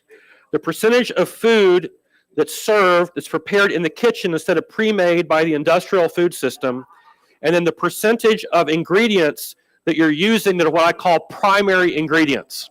And I brought a couple things along to show you. A primary ingredient would be, well, here we go, balsamic vinegar. That's a primary ingredient. It's not made up of anything else besides balsamic vinegar, right? Okay. Here's another one. This is organic soy sauce. Okay, if I read that, it's fermented soybeans and water, a primary ingredient. I went looking in my kitchen, and the only thing I could find that was not a primary ingredient was this. I happen to have my cheat, some organic hoisin sauce, right? This is what I call a secondary ingredient. The vast majority of what I make is from primary ingredients. I do not have a bottle of salad dressing in my house. Every bit of salad dressing is made in real time when I need it. I can make it in under 2 minutes. The reason for that is that you go looking at what is on the label in salad dressings. Stuff I don't want. Number 2 is typically the quality of the ingredient they stick in there is very low. By making it all myself from primary ingredients, I can stock much less stuff. I can make a much higher quality thing, make it quickly, and it tastes much better. And I save an awful bloody lot amount of money. Because if you go looking at how much they want to charge you for this, I can make it for 1/3 of the cost from primary ingredients. Okay? So there we go. Oh, here's another one. I brought it along. Bear. Anybody cook with bear? Oh, it's amazing, isn't it? It's an Ethiopian spice blend. Okay, we make our own, and it's like 4 times better than anything I can buy at like a fifth the cost. Okay, so that's what we're talking about here. How much do you prepare your own? And then number 2 is how much are you cooking from primary ingredients instead of secondary ingredients, right? Okay, and oh, here we go. What is this? It's my impact mill. Okay, it's my impact mill. And what do we have here? Wheat berries, right? So when I'm making breads, what if I want to make cornbread? What do you think I have here? Yeah, corn. Okay. Taking this, I'll grind it myself, and then I will nixtamalize it, and we'll make hominy and all that sort of stuff. By the way, what's the challenge with this? What's the problem with this? Electricity. Number 2 is the impact heads I can't repair. So I have a country living mill that's motorized. I can run it by hand if I need to, and I can repair every bloody part of it. So I wouldn't have just by this. I actually have a country living backup for this. Okay. All right, let's go forward. I got a couple more questions, and we're going to finish up. If I can get my mouse again. It just went off in the weeds. There it is. All right. All right, last couple of questions. We're going to do them fast. Efficiency of ingredient use. We're going to break this down into 2 categories. How much food do you dispose because it's spoiled or whatever, and then how much of the food value of ingredients is extracted before you send it out? How much do you use all of your vegetable scraps and turn them into stock? How much do you take your cooking water from your potatoes and save that and use that? So take a look down through these. I got to go fast now. Okay, we're almost there. So go ahead and look through those because we've only got 2 more questions after this. We're just going to go through them super fast. Okay, so yeah, go ahead and answer these quickly. Efficiency of ingredient use.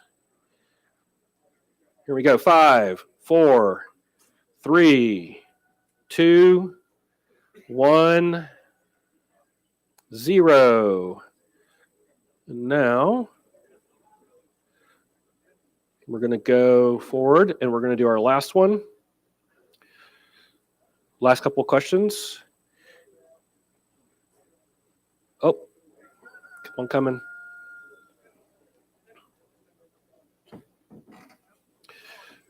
Okay. Why is it not going forward? There we go. Okay. Handling of byproducts and production of food waste. Don't have a lot of time to get into this one. But this is reduction of paste. I have these here. Just going to say, I actually have almost 0 waste going out of my kitchen. I use reusable napkins. When I go down to the farmer's market, I'm carrying these. These are all organic cotton.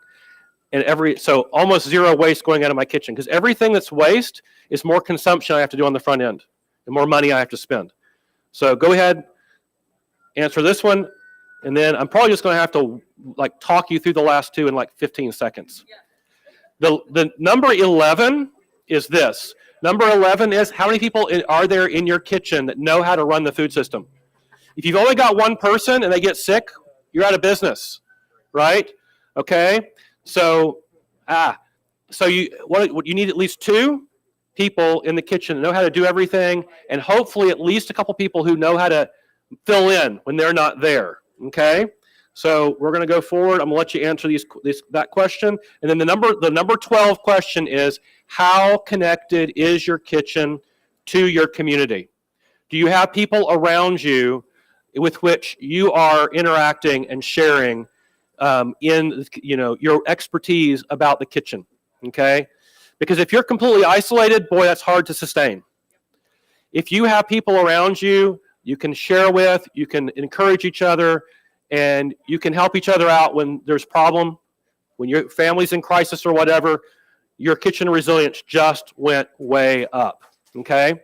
So those are the 12 dimensions. I'm going to keep, while we start to transition, I'm going to keep the 12th question up so you can look at it. And then we're going to transition on over. I have to get some stuff out of the way here in a minute. You're okay. Yeah. Thank you, Alan. Yeah. Very much. Nicole wants to take a picture with, yeah, go ahead. People Yes. talk to you for questions after this if they want to? Yeah, if they want to come and follow up with Oh, okay. I'll be around for the rest of the weekend. Yeah. Just come find me. Yeah. And We so had a forth. couple of you, Cooking on wood in the corner, it's probably him. Yeah. we had a couple of YouTube questions that we didn't get to. Okay. If you wanted to pop over with Rebecca after and just give a quick type in answer, we can Sure. do that too if you want. And if not, that's Absolutely. okay too. So Yep. I have a feeling Yep. that your presentation could be an entire 8-hour workshop, couldn't it? I could do this as a week-long boot camp. That's incredible. I got Yep. 10 minutes of it. It's all I got. And I wish I had a lot more, but And so the question 12 is up. If you're playing along, you can finish up the quiz, and that will give you it. And what you're going to wind up with is a score, and that score is going to tell you about where you're going to rank and so forth. But all I'd say to finish up is think about where you scored high, where you scored low, and maybe make some goals out of that, right? Think about where you have the most room for increasing the resilience of your food system. So Mike's going to want that handheld. yeah, I'll get that over to him in just a minute. So thanks, Alan. If you Yep. want to, Nicole wants to snap a picture. We're trying to get we can Absolutely. clean this up as we're, Yep. anybody learn anything? Okay. Yeah, that was here. Yes, please. You know what's really cool is every time I meet somebody new, there's this entire 6 degrees of separation from Kevin Bacon behind it. And in this case, I think it's Paul Wheaton that was 6 degrees of separation. But every single time, you know, I've done it many times in our community. I'm like, how did I meet this person? Because of this person and that person and this person. And that's why Alan's up here speaking. And that's why I got to have a 5-minute incredible conversation with him and why he get to come and share what he knows. So remember, guys, every time, I don't know how many new faces I've seen, but it's blowing me out of the water. So thanks for sharing, Alan. It was Absolutely. awesome. Appreciate it. One more hand for Alan. Thanks. All right, real quick. We did really well. I appreciate you getting off the stage right. No, I'm just kidding. It's okay. No, we got a couple of sponsors right quick. But so for those who don't know, At Home, well, there's folks following At Home live on YouTube right now. So for the first half of the morning, it's free for everybody. And if anybody's at home who wants to sign up for the digital pass, go to selfreliancefestival.com. You can. But those two right there are the ones who made the online stuff happen. They sponsored us, Signature Solar and Bearings, Belts, and Chain Incorporated. So again, that's the power of community. You get folks who are like, I'm willing to put my money where it needs to be, and we go from there. So who else well, I know we got Mike coming up, and I think I've got my sponsors out of the way. Oh, 2:00, there is going to be a wild edibles walk at the, you guys know where the greenhouse tent is back here? Okay, so there's this beautiful woman 45 minutes before that giving a presentation over there. I think she's my wife, so I better check. No, so she'll be there, and as soon as she's done, Carrie Brown is going to be doing, and he's an awesome friend. If you guys don't know Carrie, you need to take a minute and find out because he knows his wild edibles, and not the stuff that makes you trip. He knows the stuff that keeps you alive. So yeah, I bet he would. He'd tell. I think once in a while he's like, Tim, just eat that mushroom. You know. So no, he's good. So we'll get him there. Oh yeah, go ahead. High score goes to Sean. Sean? Yeah, All right. Sean. High Sean's a score goes to Sean. Excellent. Oh, that good. Right on. No. So yeah, so don't forget the wild edibles over here. Yeah, that sounds really bad. I didn't bring the edibles from Canada. You guys know THC and everything's legal up there. We're not doing that down here. So, but yeah, go over, see Carrie. He'll walk you around. Are we good to bring Mike up? All right. Yeah. No, you're good. So I first met Mike last year at Prepper Camp. Again, the power of community. He was nice enough, didn't know me, and I think I maybe scared him a little bit because he's like, who's that crazy Canadian guy? But he was willing to sit down and share his knowledge, and he has an incredible amount of it. So comes from the Forward Observer. He's the type of guy who, before he moves to a community, sleeps in his neighbor's backyard to make sure they're not Republicans or Democrats. And no, I'm just kidding. He also makes sure he doesn't move where football teams that you don't like are, that kind of thing. Most important. That's the most important part of your area study. Absolutely. So I don't cut into his time anymore. You're all good. I will introduce Mike, and you're doing an area study. Is that today's? Building an Intel network. And I've yet to be lucky enough to listen to more than 10 minutes of his presentation because that's just how these events go. But I watch them on the recording. So without further ado, let's hear it from Mike. All right. Good morning, everyone. Thanks for coming to my TED Talk on Intel networks. This is a very big topic. We don't have a lot of time. So what I'm going to try to do is give you a frame of reference and then give you some tasks that you can do to start building your own local information sharing network if you prefer. We need information. We need access to information because we have to make good decisions. And the more timely and relevant, accurate, specific, or predictive intelligence we have, the better and faster our decisions can be. And when we're in an emergency and we need to make time-sensitive decisions, how do we do that best? With actual real-time information coming in that we can turn into intelligence. And so if I can just start on one of the biggest problems facing the preparedness community, I'm a reluctant prepper, is, and I know this because I had this problem too, there is a tendency for us to leave the cities and go move out and start our homestead and get disconnected from the grid and leave that whole world behind. The problem with that is we are ceding institutional power and authority to the people who use it, because these people get in power and they use it. And so that leaves us it leaves us less powerful, and in many cases, relatively powerless to make any changes. And I'm not here to debate whether the system can be changed, because I honestly don't care what they do in DC. I care what happens in my neighborhood, in my city council, what's going on in my county. And frankly, our circle of influence and our circle of concern should be pretty close to a complete, overlapping circle, right? Because I don't want to be heavily concerned about stuff that I can't change, but I can change stuff at the local level. And so the problem is we're disconnecting ourselves from these power centers without building new institutions and new centers of power where we live today at the local level in a rural area. Counties still do have political power, and in some states they can wield quite a bit of political power. And this matters because we can go back to Colonel John Boyd, pretty famous Air Force general. He talks about the OODA loop, but I want to home in on what he calls a grand strategy.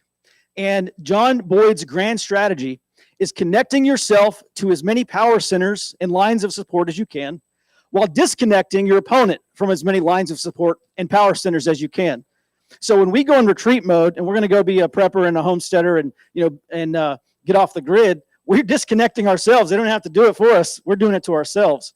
So my message is pretty simple. Wherever you live today, wherever you move, we need to harness the power of community. We need to build information networks because we can have actionable intelligence. That's why we do an area study. It's a blueprint for action to improve our own political, social, and economic power at the local level. So when we build new institutional power, we become more powerful. And so we can't disconnect ourselves from one power center and not reconnect into another. Makes sense? And this is a big problem for us as well, because socialists, I'm not going to get too overtly political here, but socialists use this dual power strategy. Okay, it's not enough to pursue electoral politics. It's not enough to get our guy in charge. We also have to build social power. And what happens is political power and social power end up self-reinforcing. We can use social power to get politicians elected, and then politicians can push money through their patronage networks effectively, and give these social movements more money to do more stuff, to do more recruiting, to do more information and outreach, to grow the movement, which reinforces the political power. And this is something that the left does. They know how to do it. They do these training sessions online all the time. And it's just not something I see our community doing. That's one thing I would like to change, is build institutional power where we live. So the other problem is, if we're not building institutional power where we live, and by that I mean political power and social power, so the power of people, and economic power, so using our dollars to affect change, starting businesses, making money, using those profits to refunnel back into our efforts, because this is effectively how the left uses the government. If we are not doing that at the local level, it's just a matter of time. I'm sure many of you live in what were solid red counties. I used to live in a solid red area of Austin, Texas. Over the past 10 years, it's turned purple. Now it's solid blue. And it's just, man, this county, this area of Austin used to go 70, 80 points for Republicans, and now it's going 50, 60 points for Democrats. And that's because they've mastered the self-reinforcing cycle. And I don't want to get too extreme here, but communists call this political decay. All right, we saw this happen during the Chinese Cultural Revolution. Also happened in Indochina. Ho Chi Minh and Vo Zap. They did this against the French, and then against the Americans right after that in Vietnam. Indochina's present-day Vietnam. And they use a strategy of political decay. So what they do is they go into an area, and maybe it's just one person. They have a political agent that goes in there, and they start agitating and propagandizing, and they recruit another communist. And now they're running this little communist cell. And then before you know it, they're taking political power. And they do this, and they still do this today, village by village, district by district, province by province, until they have taken the entire country. And that is exactly what's happening today in this country. And so we need to be building power to keep the bad stuff out and the good stuff in. And one way we do this is by building intelligence networks. Now, interestingly, the North Vietnamese General Vo Zap said that when it comes to fighting these people's wars, propaganda units are more important than infantry units. And you think, wow, how's that? I want a big infantry. I want a big combat arms. I want a lot of soldiers and, go prosecute this war in Vietnam.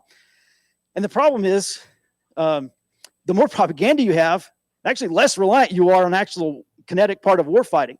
The more minds you can change, the more you can convince people to join your movement, the less war fighting you're actually going to have to do. And that's something that the communists understood in pretty much every single communist revolution that I've ever read about. And so the question is, what can we do about it? And one way is we start a local information sharing network or an intelligence network. Now, if your main problem is not defending your geographical space from the influence of collectivism, then maybe it's for emergency preparedness and community security, which I also commiserate with you. So I wrote a whole book on it. It's called the Area Intelligence Handbook. And so when I go through and look at information, people have information, and there's information online, and we can collect information and produce intelligence lots of different ways. But the more access we have to information, the better decisions that we can make.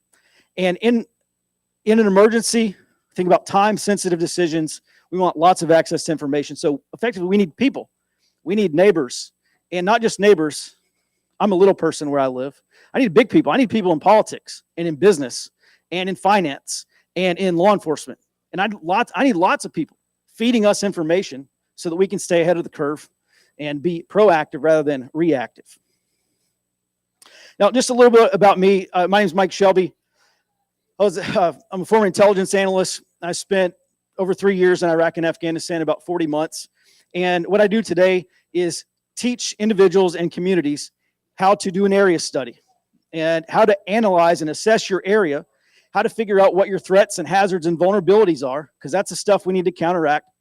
And then also, the second half is identifying what our resources, assets, and opportunities are. These are people and groups and things I need to be developing so that my assets and resources are bigger than my threats and hazards. And if we can do that, then we can probably win the future. And if we can't do that, we're probably going to lose the future. And the problem is we haven't been doing that enough. There are people who are doing that. And so I'm not going to argue with Napoleon. He said war is 90% information. Conflict, emergencies, SHTF, grid down, Mad Max, whatever your doomsday scenario of choice is going to be about 90% information, because information is incredibly powerful. We have to have access to it. And so one thing I've done in my area to start building my local intelligence network is it's now grown to a 7-county area preparedness network. And we hold a meeting once a month, and we provide free training. So we've had a sheriff's deputy come out who's also a member of our preparedness network, and he gave a class on active shooter considerations. And we've had our medics and paramedics come out and give a class on cold weather injury prevention. We've done stop the bleed. We've done emergency communications. We did that last month. And so what we're doing is trying to build a magnet, basically a recruiting pool.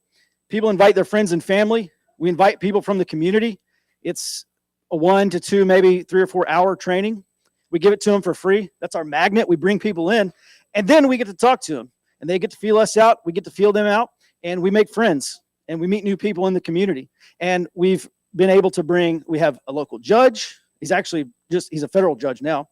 We have law enforcement, we have fire, we have business, we have buku millionaires. And this has been a really, really good recruiting tool for us because I don't just want people, I also want access to their information. Oh, we have a banker. Hey, here's what's going on in the county. Here's how the next financial crisis is going to affect our bank in this area. And the more I know about that, the more we can begin to start preparing for that event. And so that really is the value of intelligence. So one thing that we can do, everyone has a friend, at least one friend, sit down and just make a list, start making a list of all the people that you know in the county, in your area. And then choose one of those people and say, you know what, I bet we could get this person to attend a meeting. The very first meeting I called, there were 4 people. 4 people came to our very first preparedness meeting. And I stepped them through the area study process. We sat down, we built an area study that Saturday. And that was the last time we had 4 people. You know, now we're having much larger meetings, 20, 50 people. And so the goal here of this is again, start recruiting people locally, get them roped into our network. And now we can start tasking those people individually. You know, this guy works at a bank. This guy works in law enforcement. He's a 20-year sheriff's deputy. Hey, talk to me. I have Latin Kings in my county. I didn't know that before I started talking to this sheriff's deputy. Tell me about Latin Kings. What are they doing in here? Oh, they're running drugs. They're getting into trafficking. They're, doing X, Y, and Z. And that's something that I can use in my area study and say, are they going to ever pose a threat to me or pose any kind of hazard? What are the second, third, and fourth order effects of them moving into this county? And what can we do about it? And the great thing is, the more people I know, the more power I have to protect ourselves. So I'm getting threat information from law enforcement officers and sheriff's deputies, and that's feeding our decision-making process. And so my question to you is, are there people in your community who would be interested in one Saturday a month, let's just go and talk about local issues? Do you have people like that in your area that you can start building a preparedness network? We're not a prepper group.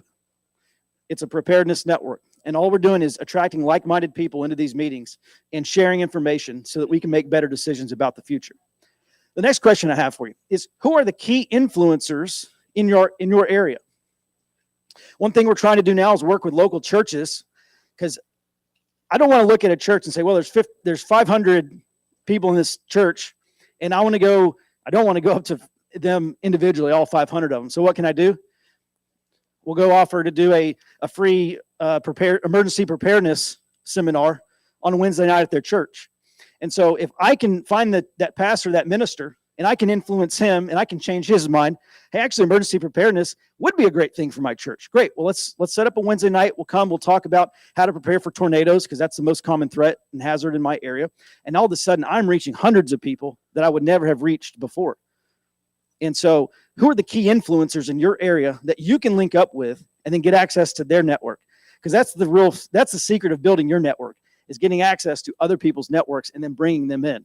And not in a nefarious way, obviously, but we're working for the good of the community. The less dependent our community is, the better we're all going to be during an emergency. And so that's kind of our strategic goal here. So what politicians or what people in politics, who in politics do we know? Sit down with your group, start making a list. Here's all the people in the whatever county party. This guy's on the city council or on the school board or whatever he or she is. How about social groups? Are there charitable groups or food banks or any kind of humanitarian groups that already exist in your county who would say, you know what, Mike, I really like your mission of emergency preparedness. How can we help? As an intel guy, I'm interested in information. But, ultimately we can start recruiting for other missions like search and rescue, linking up with our sheriff and saying, hey, look, we've got a group of 15 veterans. We'll have swift water rescue training. We'll have tactical combat casualty care. We got medical training. We know how to run radios. We know how to observe and report information. So the next time that 7-year-old kid gets lost in the national forest, I hope the sheriff's going to call us up and say, hey, can y'all come and help us out? Yeah, absolutely. We'll be there in a couple hours. And what does this do for us on the back end? I add that sheriff to my network. He knows he can call on us. And the next time I have a question about what's going on at the local level, who's going to be able to give me inside baseball? That person on the city council, or that person on the county commission, or that sheriff. And so that really is the prime message here of community outreach. I just use the preparedness network and volunteer opportunities like search and rescue as a vehicle to make those new connections. And I hope that's making sense for everyone. Now, how did I meet, when I first moved to my area, how did I meet folks in law enforcement? I started doing ride-alongs. And not on like a Tuesday afternoon, like Friday and Saturday night when the zoo animals come out. And I really get to know my area. What does my area look like after I go to sleep? And so you do that. And a lot of these guys, they're working the night shift. They're lonely. And guess what they do the whole time? Talk about everything going on in your area. So that is a form of human intelligence collection called liaison. And that's a really great idea. And I would highly encourage you to pursue those opportunities. After that, I got enrolled in the Citizens Police Academy. And I learned all about various functions of the criminal justice system in my city. And I met a lot of people. And one of the first guys that joined the preparedness group from the preparedness network is a police officer. And the first thing I did when we started talking about other people, I said, who else at the police?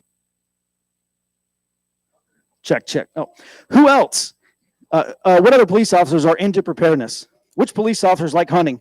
Which police officers like fishing? I love hunting and fishing. Guess what? We're going to take those guys hog hunting. We're going to take those guys fishing.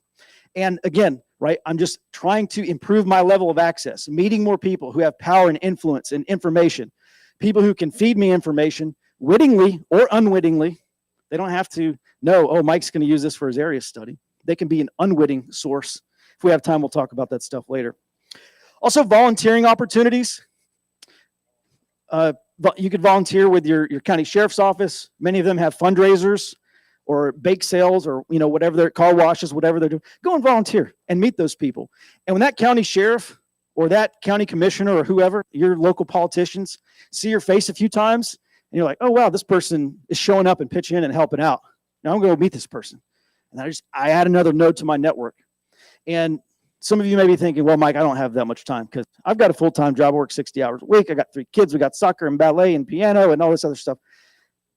The power of the network is that I don't have to go to all these things. I say, Tom, can you go to the city hall meeting next Tuesday night? Yes, I can. Kevin, go do this. Bob, can you do this? Richard, can you go do this? Karen. And it's a team tackle. Intelligence is a team sport, right? So we can start tasking people to go to all these various meetings and link up with people and build rapport and build relationships and friendships and then work them into our network. So when I say build political, social, and economic power, this is, we are starting to accrue power and influence by doing this stuff. So another way we can start building our intelligence network is simply by looking at what are called requirements. And requirements is a technical term, and it just describes an intelligence requirement is just a question. Specifically, tends to be about the future. If we do have a grid down event, how many hours until we start seeing property crime or looting or violence in the streets? I live in between Houston and Dallas, roughly, and so every time a hurricane hits Houston, we get half of Houston spills out into our area. And so, if there's a Category 5 hurricane, how many evacuees am I going to have in my neighborhood? And one thing we've observed and confirmed through local law enforcement is every time we have a mass evacuees out of Houston, our property crime spikes. So that's something that's predictive or actionable that we can use. So specifically what we're talking about here also is intelligence gaps. An intelligence gap is a piece of information that we don't know, but we need to know. So just anybody, what is an intelligence gap for you for your local area? What is a piece of information that you would like to know, but you don't know? Anybody? Okay, who are my neighbors? That's a good one. That's a very good one.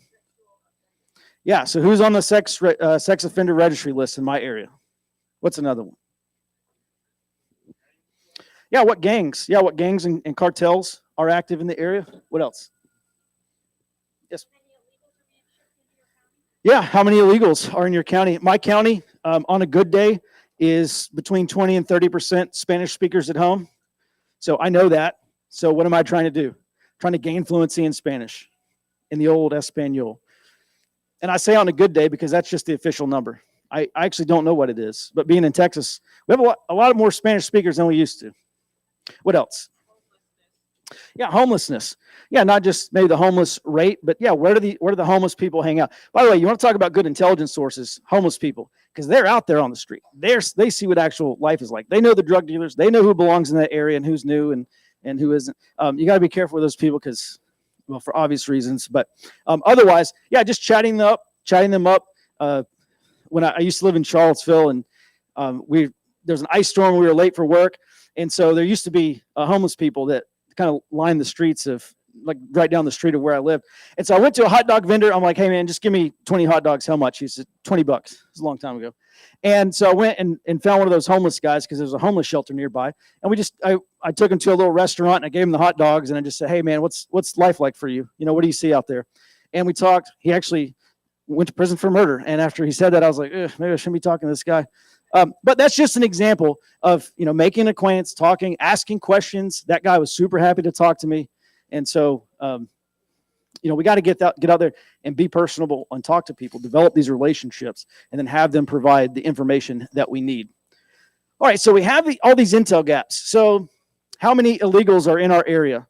Who in my county might know that information? County sheriff. Yeah, I could potentially call up the sheriff's office and ask that question. How about homeless people in the city? Who could give me information about homeless people in the city? Local law enforcement. They run into those people all the time, especially the mental health people. Yeah, homeless shelters or charity or church groups that provide services to the homeless. Absolutely, they would be able to provide us information. All right, so we look at what our intelligence gaps are, what our collection requirements are, what's a piece of information I need to go out and collect. I just think about that and say, who do I know who can answer this question, generally or specifically? And then once I found someone who can satisfy that requirement, if I don't know them personally, what do I start doing? I start asking my friends, hey, who's in your network? Do you know anybody at the sheriff's office? Do you know anybody who's an EMT or a paramedic? And I just ask all the nodes in my network until I go out to the second node and the third node and the fourth node. And this is like 6 degrees of Kevin Bacon. Eventually, I'm going to run into somebody who knows the person that I want to talk to. And so, again, this is the value of having this recruiting pool of a preparedness network, bringing people in, getting them onto our program of emergency preparedness and community security, and then acting on that stuff. I think I'm on till noon, so we have 15 minutes.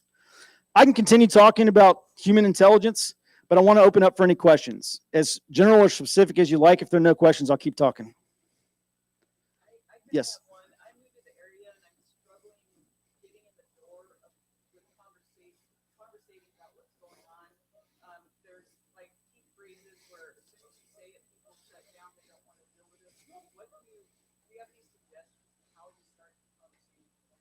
Yeah, the question is, how do you start a conversation with others? Because there are some things we might say and the people gloss over. Trust me, I'm over there telling people about area studies and they're just like, zone out.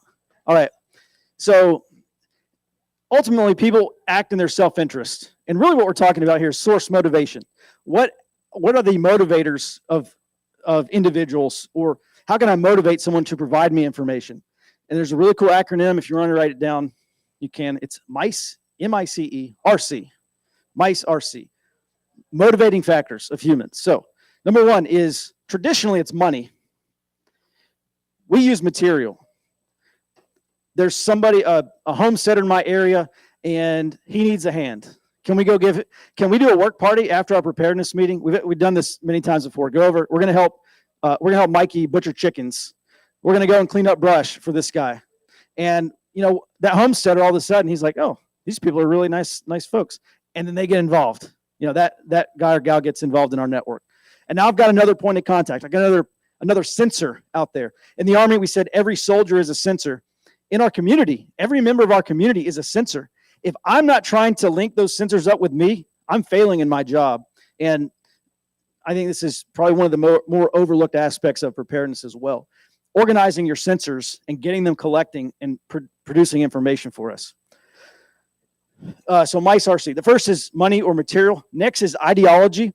This is probably going to be our strongest motivator. If I can prove to someone, if you cooperate with us, it's in your best interest to cooperate with me. They're way more likely to cooperate with me.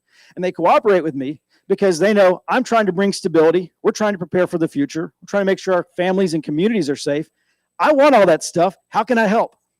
And so ideology, especially if they are politically aligned with us, then they're much more likely to provide me information and get involved in support.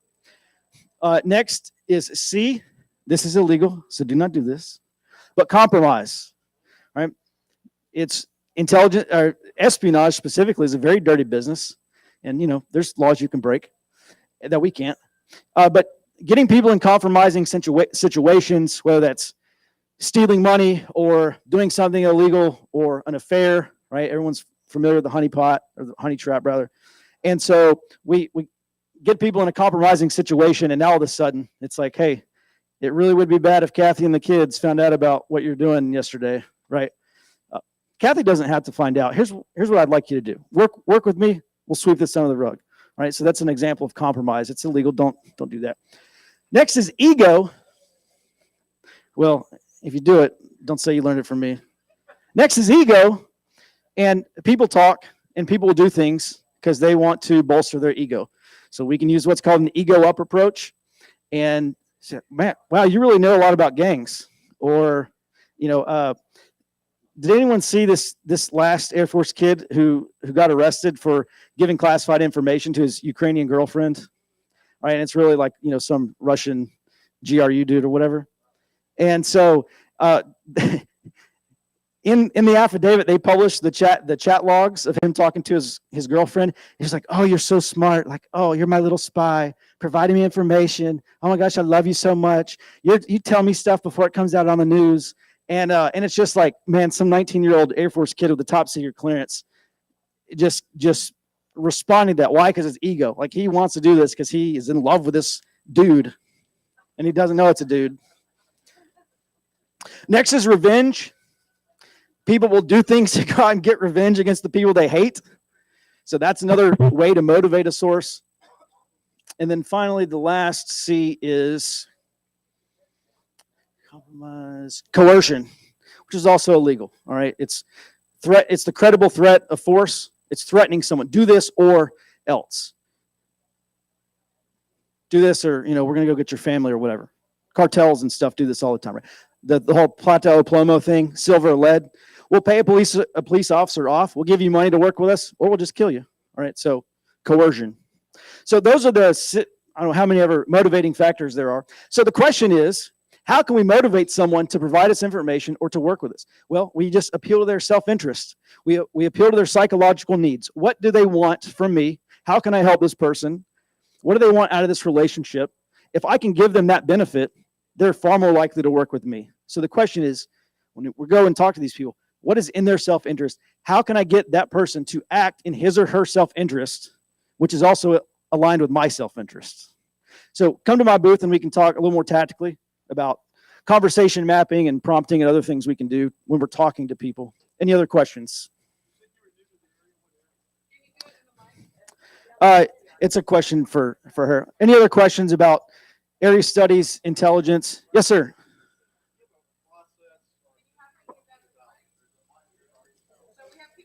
Oh, I'm sorry. If you have a question, please say it into the mic. Thank you very much.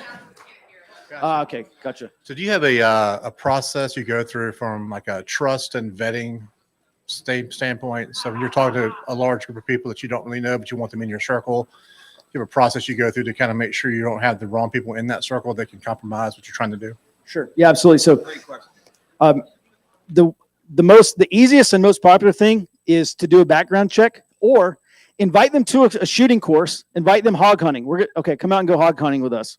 Because it's a popular thing to do where I live in Central Texas. And you have to have a concealed carry permit. In Texas, it's called a CHL. So if someone can produce a concealed handgun license, I know they've already gone through the background check. All right. So I don't have to necessarily worry about that. So that's one way, just as an initial step to vet someone. You can go back and do that kind of full scope background check and whatever information you get. There's, I don't know, only about 100 companies online that do that. Like I said, the initial meeting, the meetings that we hold on Saturday, that's an initial way for us to talk to that person. And when they come, are they just automatically in my mutual assistance group? Of course not. And so what I'd like to do is talk with people over time or hand them off to someone who lives in their area or someone who works in the same industry and build a relationship with that person. And then over the course of weeks or months, come back and say, hey, I've been hanging out with this guy. He's super cool. We've had lunch. We went out for beers. And, and that's one way. The other thing too is everybody wants to show up to go hog hunting. No one wants to go show up to do a work party. So, and everyone wants to come out and shoot hogs. Very few of those people want to stay and clean up afterwards because we don't leave the hogs out there, right? Because we'll bring coyotes and coyotes will kill the calves. All right. So we got to go clean up our mess. The dudes who stay out there with us and clean up the mess are guys I know I can count on. So think about other opportunities, the gut check thing. Hey, we're going to go camping or backpacking, and we're going to pack, 5 miles in or 2 miles in or whatever to this lake, and we're going to camp. And the person that's 500 feet in and already complaining, probably not a dude I want on my team. So I hope that answers your question. We can talk more about the counterintelligence aspect of vetting, but more than what we have time to talk about here. So come visit me at my booth, and we'll talk more about specifics. Anyone else? Any other questions? Yes, sir.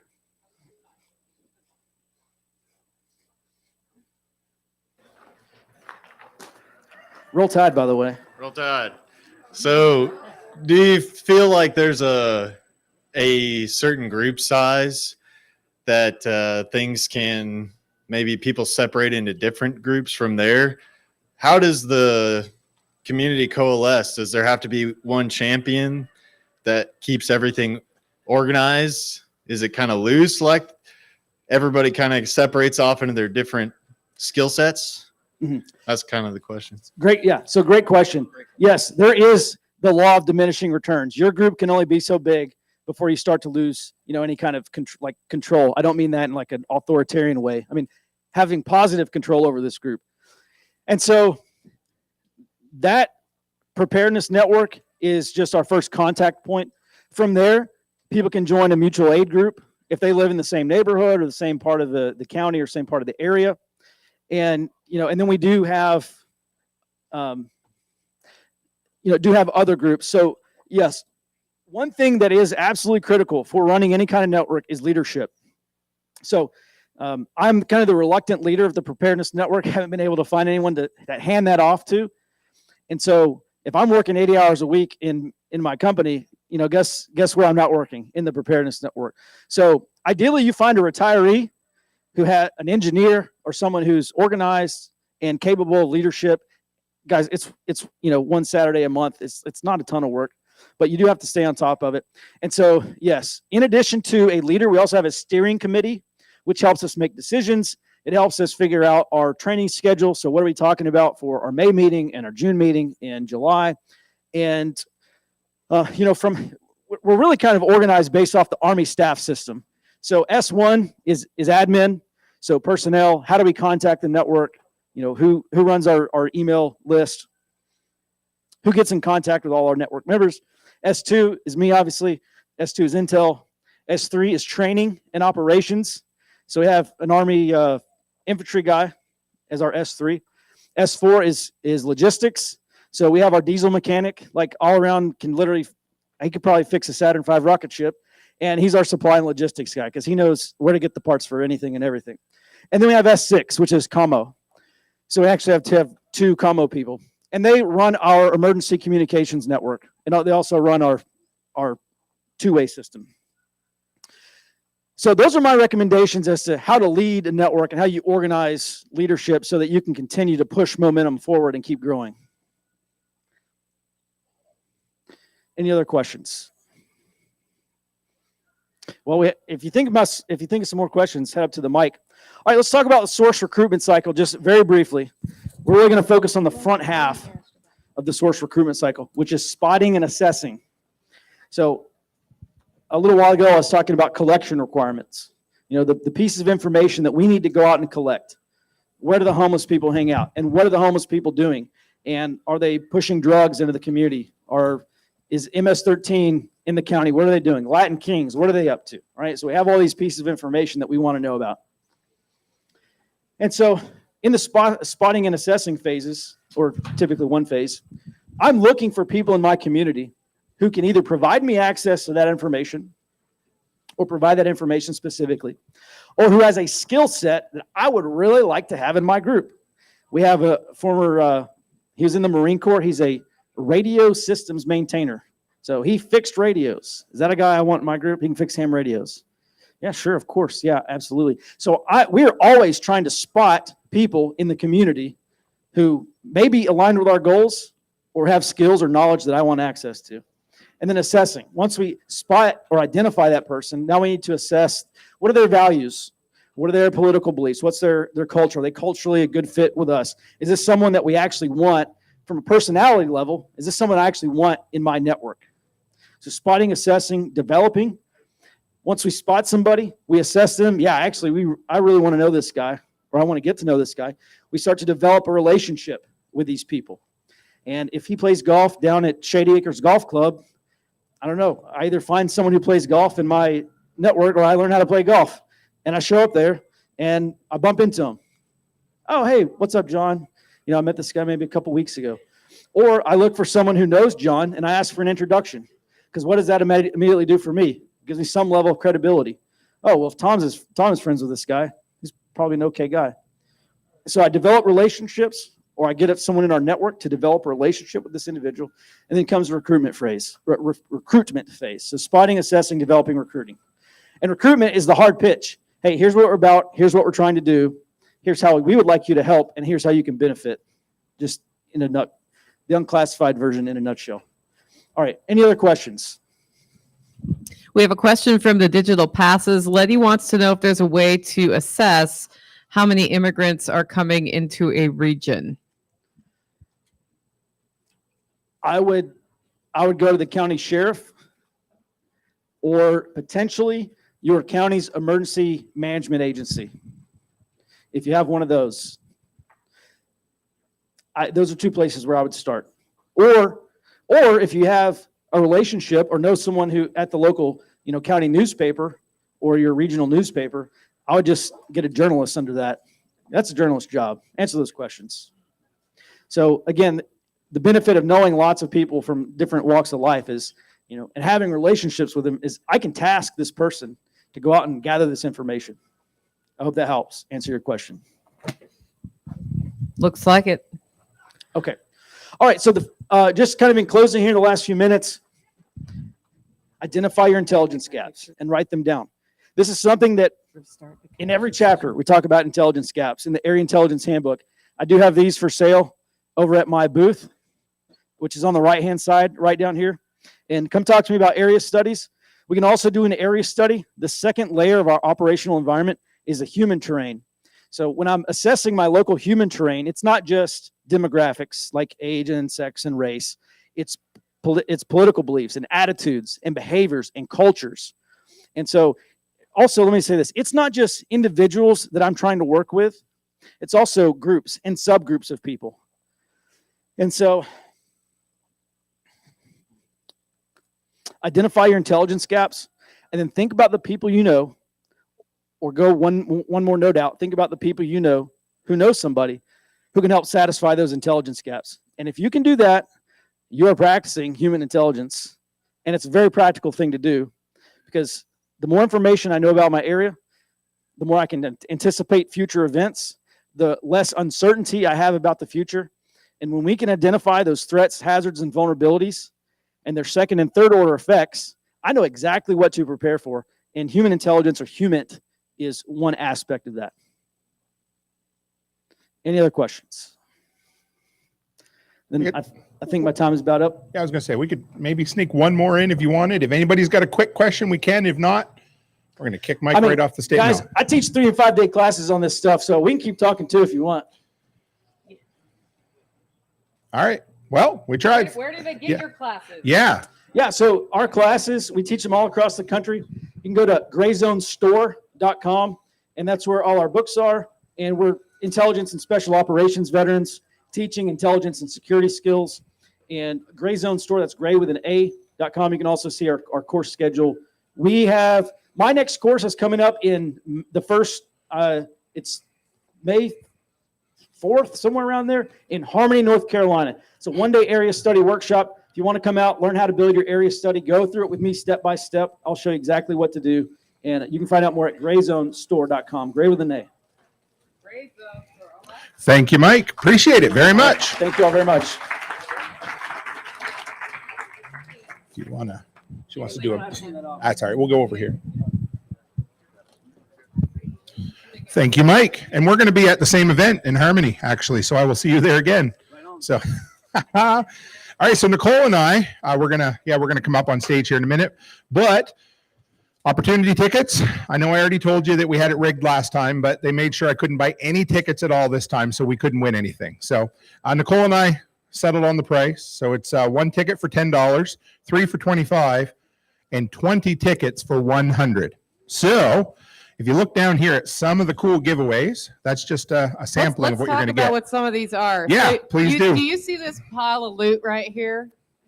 It's actually a visual aid because this is a $250 gift certificate for what you choose in the factory. Yes, So sir. rather than telling you you have to get this day pack, it's that. We've got some water straws, some live straws. We've got a handmade. This one's really cool. What do we got, Nicole? Careful. This is a bottle opener made by Nomi Works out of wood, Nice. which is pretty cool. They make end cut cutting boards. You know what I thought that was? What? I really thought that was one of those things for a Ouija board. I'm like, what's that doing up here? Now, I'm not sure who let this one pass, but somebody else roasted coffee and they donated it. So Sonny's got some coffee and some cookies. And then I never got learned. a coffee of the month. He just broke the cardinal rule. Who can tell I don't sing for a living? Hold up one of those freeze-dried things. Who knows Homemade Wanderlust? Dixie Mills. Anybody heard of her? Yes. This is actual freeze-dried food she's carried on the trail with her and not used. Yeah. Dixie's And then awesome. she traded it to me on a barter blanket. What So else? that's like a 3-pack of freeze-dried meals. Oh, hold up the hat. Sure. I already did that one. Last time we had a spinning demonstration, and this hat was made from the yarn that was spun at Self-Reliance Festival in October. That's cool. Mama Sauce knitted that. That's a pretty cool hat. What else you looking for? Yeah. So there is a copy of the. Oh, EMP Shield has donated 2. World Without Rule of Law, which is a fun little. We'll do some of these later today. It's a card game you can play. Those are awesome. We've there's I think Grumpy Acres Got does live Comfrey streams with Roots. them. I think Rare Plant Store donated a set of fodder trees or something. I need to find out specifically Check for what Nick. that was. Yep. Anyway, opportunity tickets are $10 each, 3 for $25, and then we're doing 20 tickets for $100. You may wonder where the money goes. That is true. It is a fundraiser for Dark Horse Lodge, which is a veterans retreat here locally for combat veterans to find a place to start healing from their PTSD. And it was founded by Gretchen Catherwood, whose son was killed overseas. And what she realized as she was getting to know some of the people who had served with him was that they'd come back fairly broken.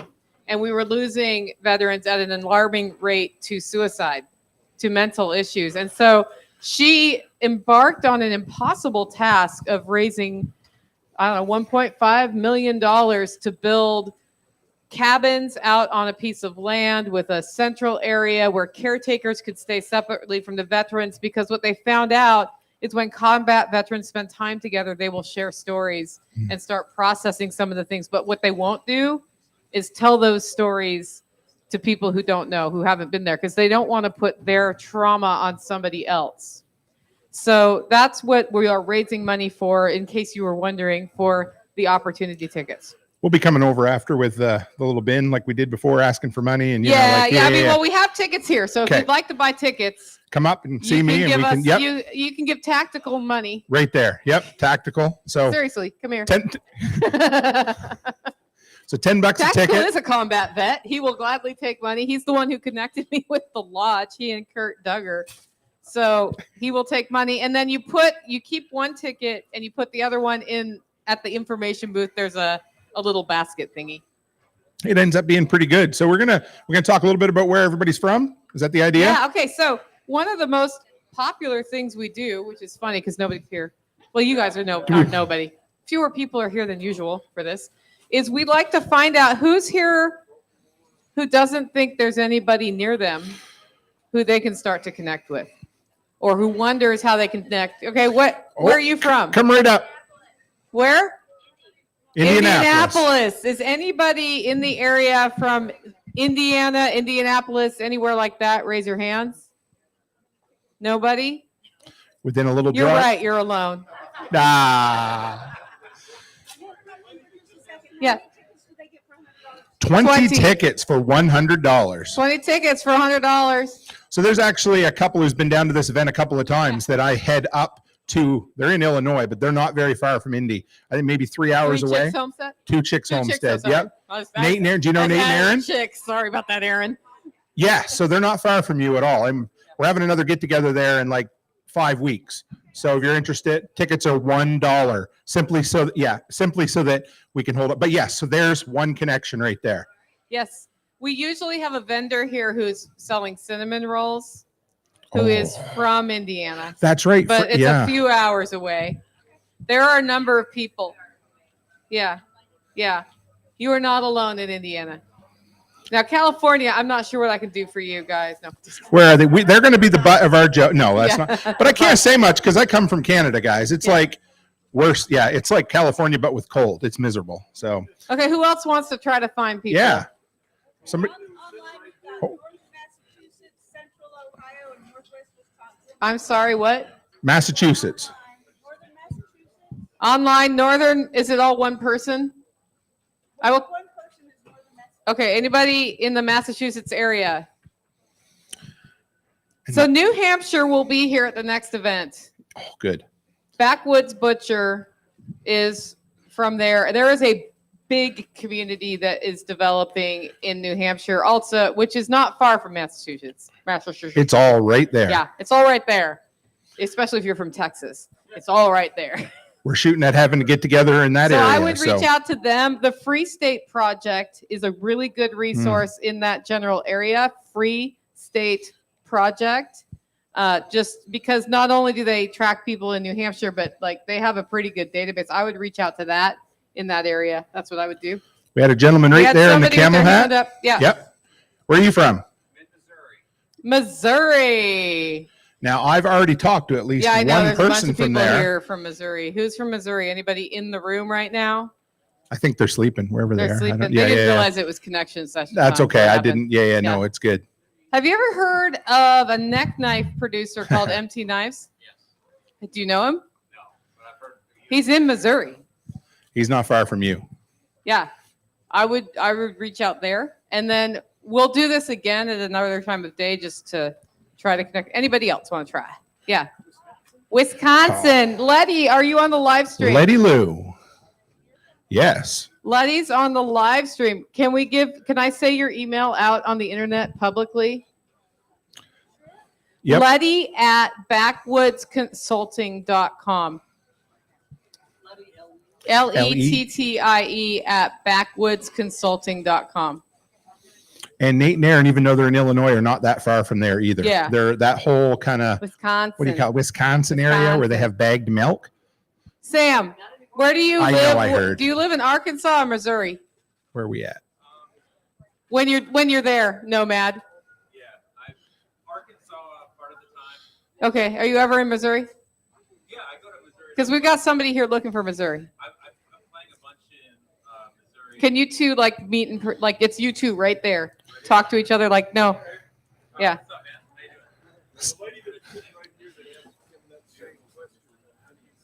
Yeah.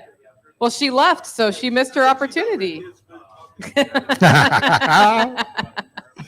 Anybody else want to give it a shot? All right, folks. Our next session is at 1:00. Yes. And it's somebody you've never heard of who's going to talk about getting shit done with my 3 things, building resilience with my 3 things. Yes. And her name is Nicole Sauce. She's pretty awesome. Awesome sauce, So you could it's say. lunchtime. Grab some food. We'll see you back here at 1:00. We do have some food vendors, right? There, the food vendors, we've got Taproot. I see. Is that Grumpy Taproot Acres? or Grumpy? Grumpy? What is it? Barbecue sandwich? Ooh. And Chef I know there's Brett? brisket. Yep. There is keto-friendly beef stew. There's some gumbo. There's all sorts of stuff over there. And if you like gas station subs, you can go next door. So Yeah. Also, he's got really unhealthy snacks Oh, from Canada yeah. at his booth. yes, come and see my girls. If you're looking for dessert, they brought down all the Canadian treats. So there you go. All right, guys, we'll see you at 1:00. Thanks a lot. No, so she goes in the hospital.